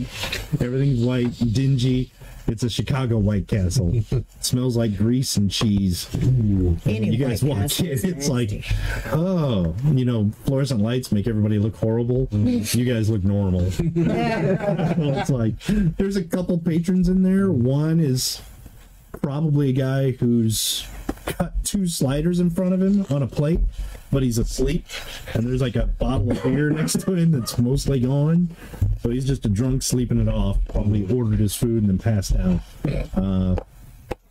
There's probably one other patron in there, and he looks like just some big biker dude. And then there's some people working the counter. When you walk in, the biker dude kind of looks over at you. He's real gruff looking. You can tell he's a werewolf, but he just kind of looks up, kind of eyes you guys, like nods, and goes back to his food. He doesn't look like he's involved with anything. More like he was passing through. Well, I'll just eat at this White Castle. What the hell? Is this a in place or what? Well, he does look back at the clerks. Well, I can't tell in this fluorescent light. They could be vampires. So he goes back to his meal. There are a couple younger people, like teenagers, maybe 20, working the counter. One of the cooks is probably a black kid, and the girl at the counter is pale white with like the black hair that kind of comes down, but it's spiked like the old 90s punk, kind of industrial punk. She's got chains and about black eyeliner, and you're pretty sure she's human, but she could pass for vampire. So, and they just kind of look at you. When you guys come in, she's like, cool. When you sit, don't order anything, she's like, okay. So she basically goes back to putting on her Walkman and chewing gum. And then the guy in the back sits around with somebody else back there. So you guys wait, and probably about 5, maybe 10 minutes later, in the door walks Cicero. And she kind of walks over, sees you guys, has a seat, says, okay, so what's up? Now refresh my memory. What did we talk about last time? Deep down. We talked to her. Oh, with Cicero? Yeah. Basically, she found us somewhere, didn't she? She found you in the parking garage of Darius Vane's, like the building. Yeah. You guys parked in the parking garage across the street. Uh-huh. And that's where she found you coming out. And she kind of like knew that you're wanted. And she thinks it's odd because none of the police had any leads until this point. And these FBI guys come in, and all of a sudden you're on the news. And she's like, who is this guy? And she did mention she has a mutual friend who may know you. And I can't remember if she elaborated on that or not. She said that we have a mutual friend. She said she knew somebody who knew you. Okay. And that she thought you might need some help. And she's like, I don't think you're the one to pin for these crimes, but somebody wants to pin you for something. She's leaning toward these FBI guys are doing this. I remember that part. She's like, I don't know why, but I've got some people I can contact. So she was going to talk to some of them. And then for Adam Noir, she's like, he's anti-human. I wouldn't even go over there, unless you want to, but I'm not going to show my face over there. Okay. And she pretty much offered that if you need anything, let her know. But didn't she call us later on? No, she didn't. She hadn't called you back yet. Because I thought she had some other information that she said something. I don't think so. I think the last contact we had with her was at the parking garage. That was the only time we really talked to her. Yeah. Okay, because I was thinking right before we went to Adam's place, right before we got there, I received a phone call or something. No, not from her. No. Okay. So did she say what she was going to do after? She said she had some people she wanted to talk to. Okay. About this whole situation, but that's all she said. Okay. Well, I go. Well, we already know who did the hit. What is it, Jake's? Jake's. We know who did the hit at Jake's. Okay. You can find some of them underneath the squat if you really want to go find them. No, that's fine. Okay. but it was what was his name? J-Dog. J-Dog. J-Dog and his crew were the ones responsible. A wannabe gang, street gang. Plenty of those around. All right. So I'm assuming that's Adam Noir's responsibility for having them in the lake. Or something. Yeah, I figured. Okay. Well, They're that's not fine. part of his. They were trying to impress him. Oh, great. Well, that's So them being in the lake is just them getting kicked out. None of them are dead, but oh well. We'll keep an eye on it. so I understand that you were speaking to some people. I did speak to somebody who kind of verified my fears. There's a gentleman I spoke to who knows some things about government agencies. Former Alpha Target Alpha. Yeah, she kind of looks up and she's like, well, yeah. Some guy works in a soup kitchen. She's like, you sure you don't want to join the force? She kind of smiles. Yeah. You know him? No, but I've heard of him. Well, he did kind of verify that these guys are Target Alpha, and he may have an idea why they're here. Would you be interested in talking to him? Because it sounds like these stories are starting to jive together with whatever you're going through. All right. Does he still work for Target Alpha? No. Why did he get out? I helped him with his kids, and he didn't want any part of it after that. It's not my place to tell the story, but if you want to talk to him, I'm sure he'll tell you what's up. All right. Is he gonna be bothered by all of us? No. I'll be there too, but no. His soup kitchen is, well, let's just say there's 2 soup kitchens in one. So he's ecumenical. You're right. Why don't we take a ride? He's up. I just came from there not long ago. Okay. You can follow me if you want. We'll have to. Okay. Anybody want to ride with me so I don't lose you or something like that? I don't know how trusting you guys are. I'll ride with you. Okay. All right. I'll follow you. Okay. All right. So you guys all go out to the cars. You're gonna ride with Cicero. Yeah. Anybody else want to ride with Probably beats the Cicero? smell of him.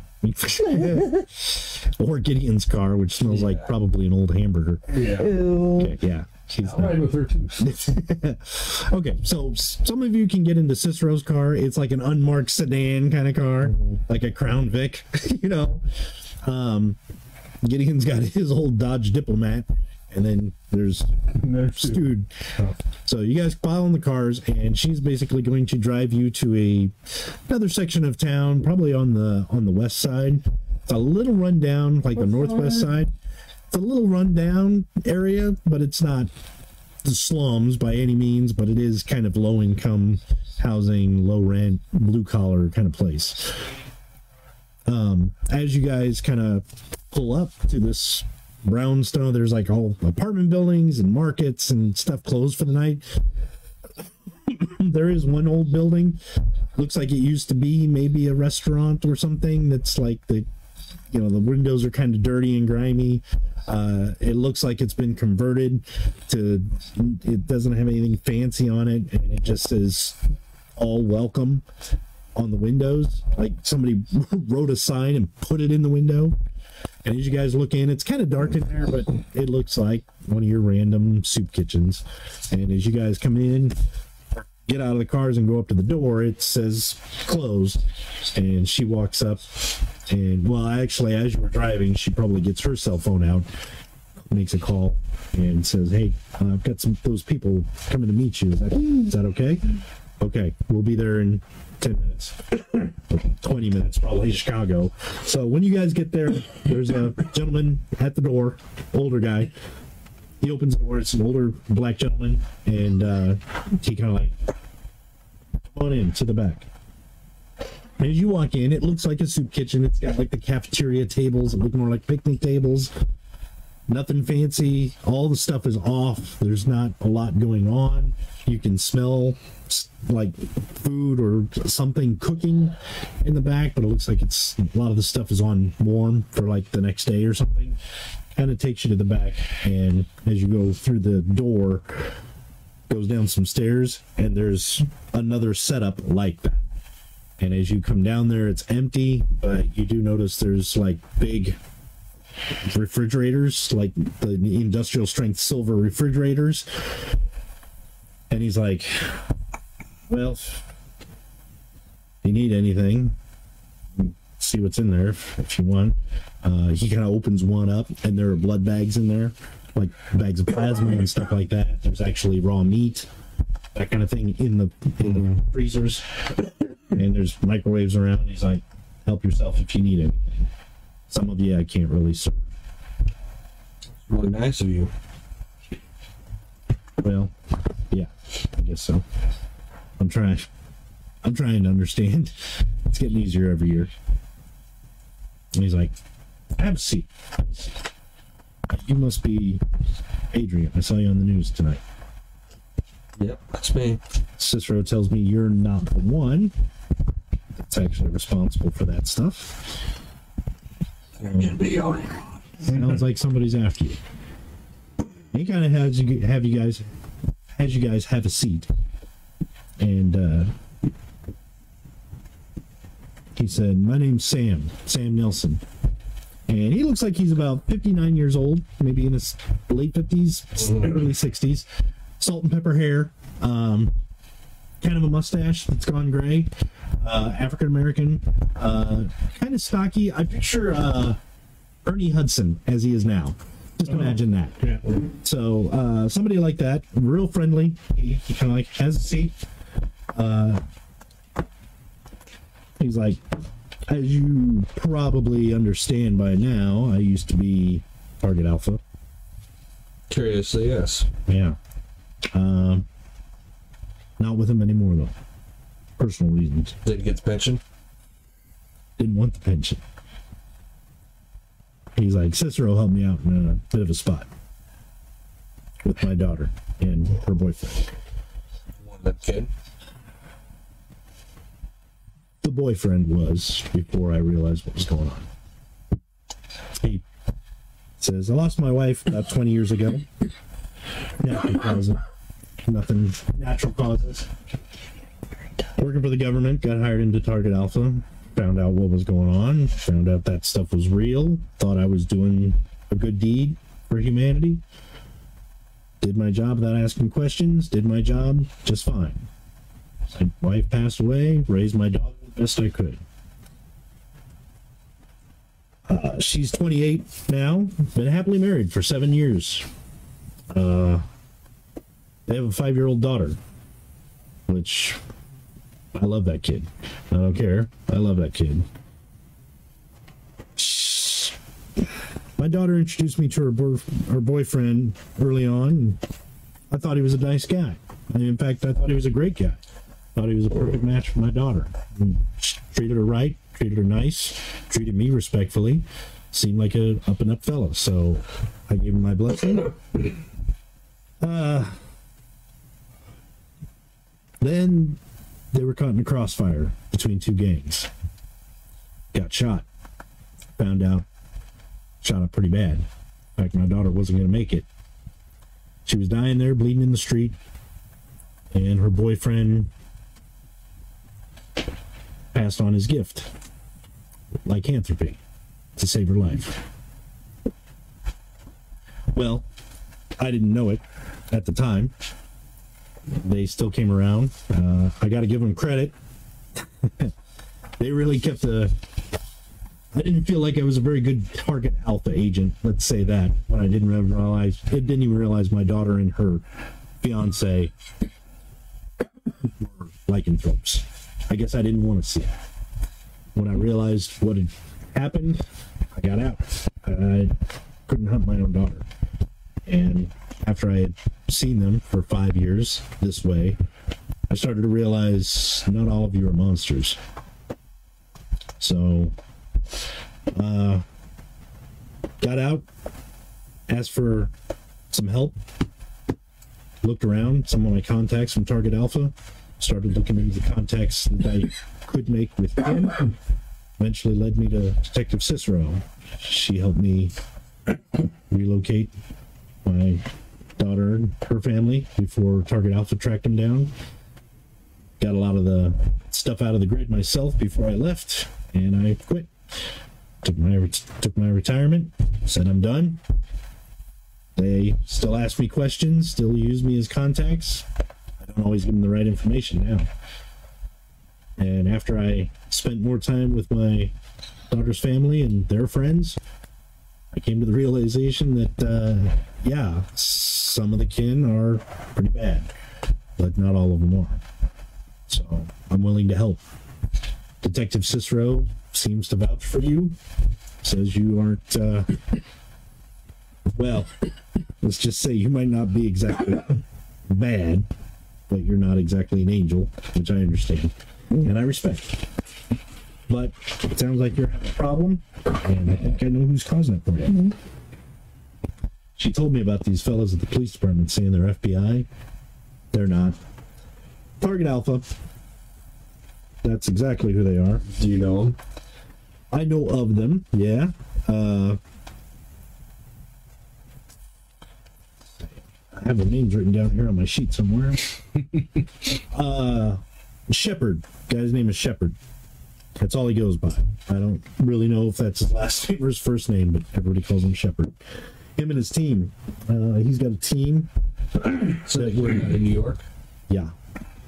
New York. Let me ask you a question. I think I know what the answer is going to be. Are you familiar with a place called Tracktown? Somewhat. Okay. I'm thinking it's more than somewhat. Not many Target Alpha agents made it out of there. In fact, one small group made it out, and one of their members got killed. And I think you have something to do with it. Could be possible. So Shepard is looking for you. He's been looking for a while. Vasari, right? Adrian Vasari. Mm-hmm. And he kind of looks around the table and he's like, points at me. He's like, "You're Gideon, right?" Yeah. The rest have nothing to do with it. No, I don't think so. There were two others. A demon, one of those Kikakaluits, the skin, see-through skin guys. Don't know where they are. Well, one of them's dead. Yeah, and I think the other one's taken somewhere, but I'm not in Target Alpha, so I don't know. Or they're both taken either way. Could be, but I think I remember just before I left, Shepard came back from that mission. It was right after that I left. So he's the one that survived. Him and his group. One of the groups. Yeah. They've got one member of their group that's looking into sorcery, I believe. They nicknamed him Merlin. I don't know his actual name. So one of their members is looking into black magics, stuff like that. Is that typical? Sometimes, but it's definitely not advertised in Target Alpha. But some Target Alpha agents know to fight fire with fire. Sometimes that's the best route, rather than being bitten. So how did Target Alpha pretty much operate when we met him in Tracktown? They were pretty much just like elite mercenaries, right? Yeah, and essentially their job is to, and he'll kind of recap this. Target Alpha was created to not just eliminate kin, but try to capture samples or specimens. Kind of like, can we use this to our advantage? Can we get to kin? And if we can get you to work for us in military or espionage faculties, great. If you won't work with us, we're going to kill you and eradicate you. So they are basically monster hunters who are kind of like shoot it or recruit it. But Tracktown was such a big thing. They were like, it's a nest. We're not going to get all those people to cooperate with us, all those creatures. So basically they had orders to go in and wipe it out. Clear it out. Anybody they could capture, anybody who surrendered to them, great. If it turned out they could use them, great. If not, you're dead. So that's what that was. That's why they all came in shooting everybody up, because their job was to clean the nest, so to speak. How successful were they? Did they root it out, or Most of them were, but you don't know because like a lot of them were in the tunnels, and Tracktown was so big you couldn't keep track of where all the kin went. But there were a lot of target alpha agents, and shortly after that, your penthouse blew up. So, and I'm it's just like trying to remember. I mean, we fought him though, didn't we? Yeah, you fought him quite a bit and got away from him. Yeah. He does say, let's see.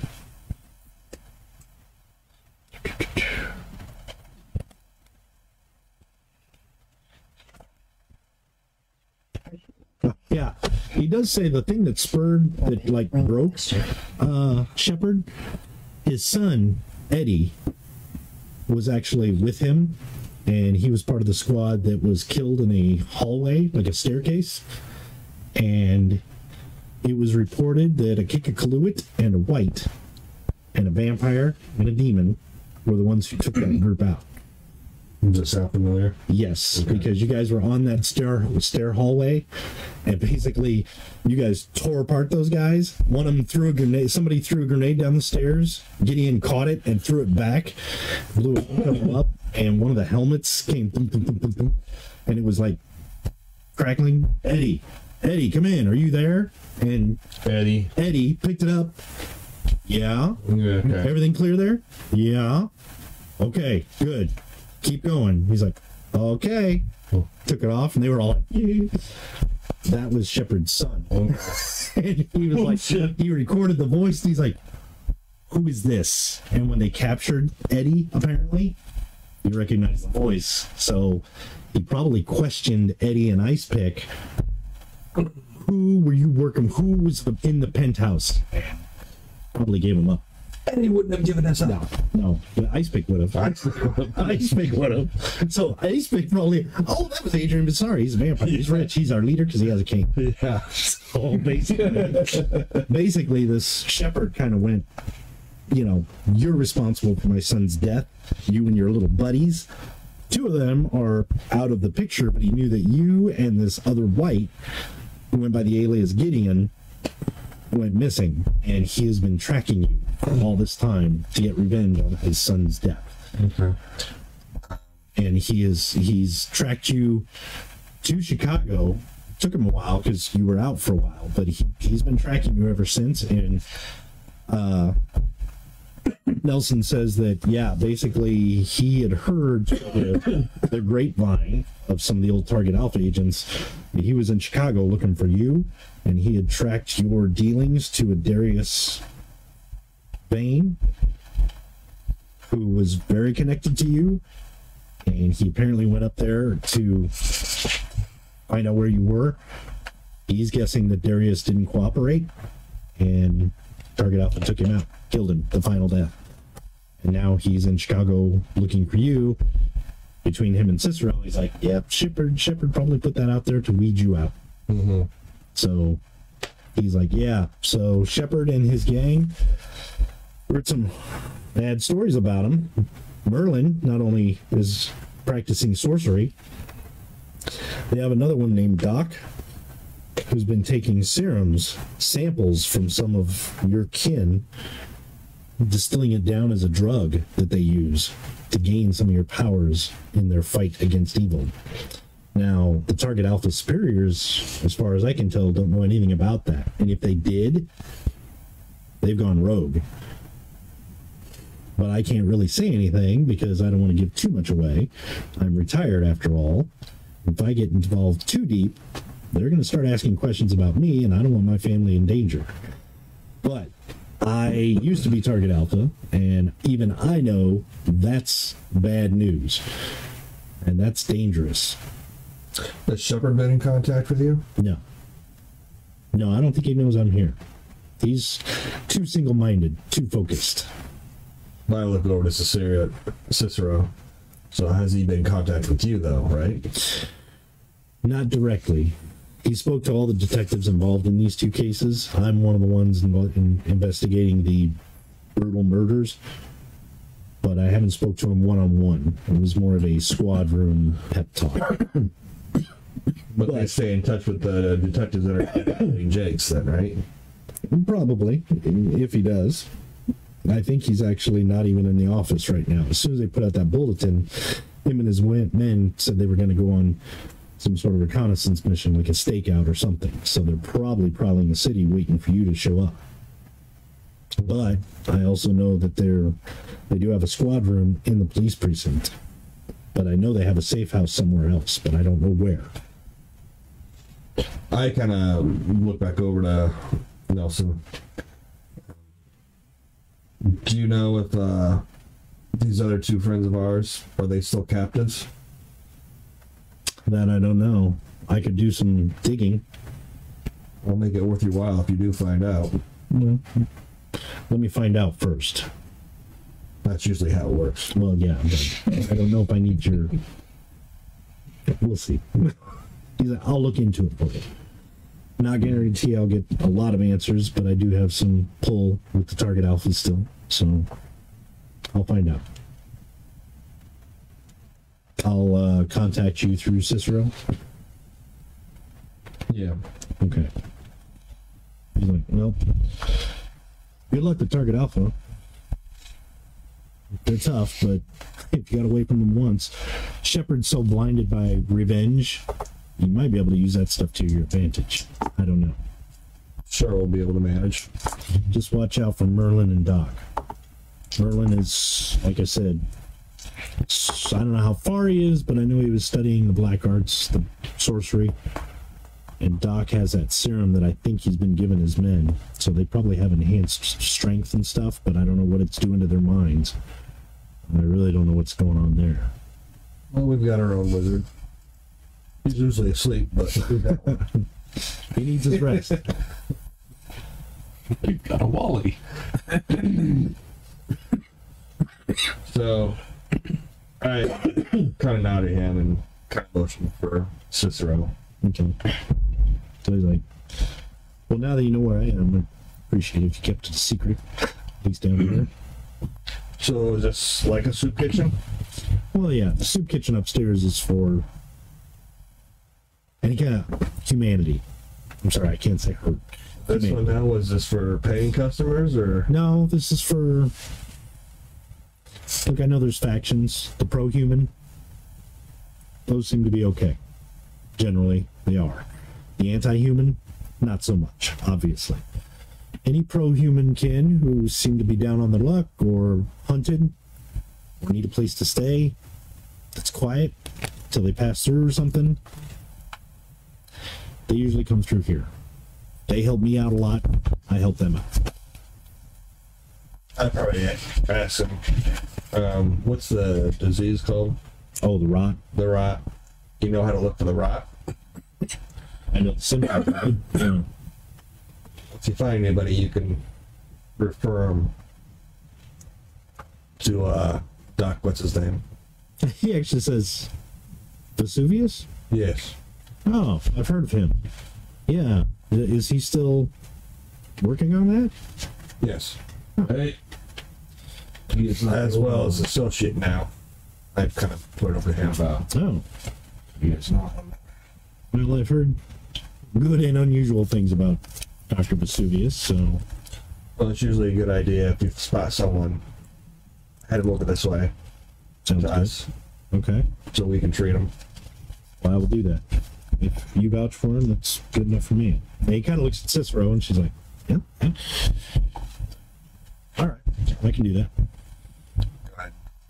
Take off. Yeah. He pretty much shows you guys. Well, he actually shows you. No, he'll show you out the way you came in. He's like, yep.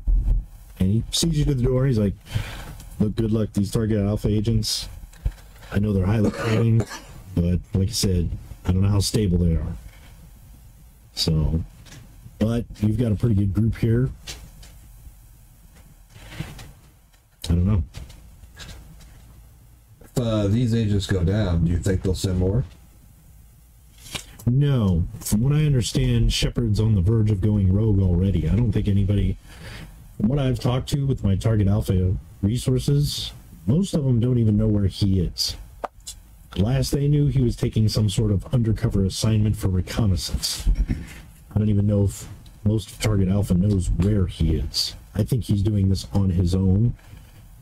There might be a few, but if he goes missing, he's almost on the blacklist anyway. for being rogue. And if you find out he's messing with serums and drugs, yeah. The only thing they'd send down is people to bring him back. But if he's missing, probably not much, but if you need some sort of story put out, I am in contact with several alpha agents. I can always put out a cover. I appreciate that. Just in case, and I'll be more appreciative if you got my name off the fucking TVs. Well, I think we can do something about that. He looks at Cicero. He's like, "You get rid of Shepard. We'll get rid of Shepard and his team. Between the two of us, my contacts, your police department, we can just make that go away. You've already been brought in for questioning, and it was all a mistake. You're free of charges, and as far as Target Alpha knows, you've been dealt with. You and your friend." He looks at Gideon. He's like, "And anybody else?" Well, they probably won't. I mean, just as far as being in Chicago, you mean? Yeah. Yeah. So they won't come looking for you here for at least a while. Yeah. So, all right. Of course, if you kill any more Target Alpha agents, they might start. Besides Shepard. We'll have to kill a few. Well, his team, yeah. It's not me. But yeah, he bid you good night, and he's like, "All right, good luck. I do have a couple leads on their safe house. I gave them to Cicero. She can give you the information when you leave." Might have a different idea, but she's got it. If you got a better idea, go for it. Like I said, these are just leads. Don't know if they're accurate.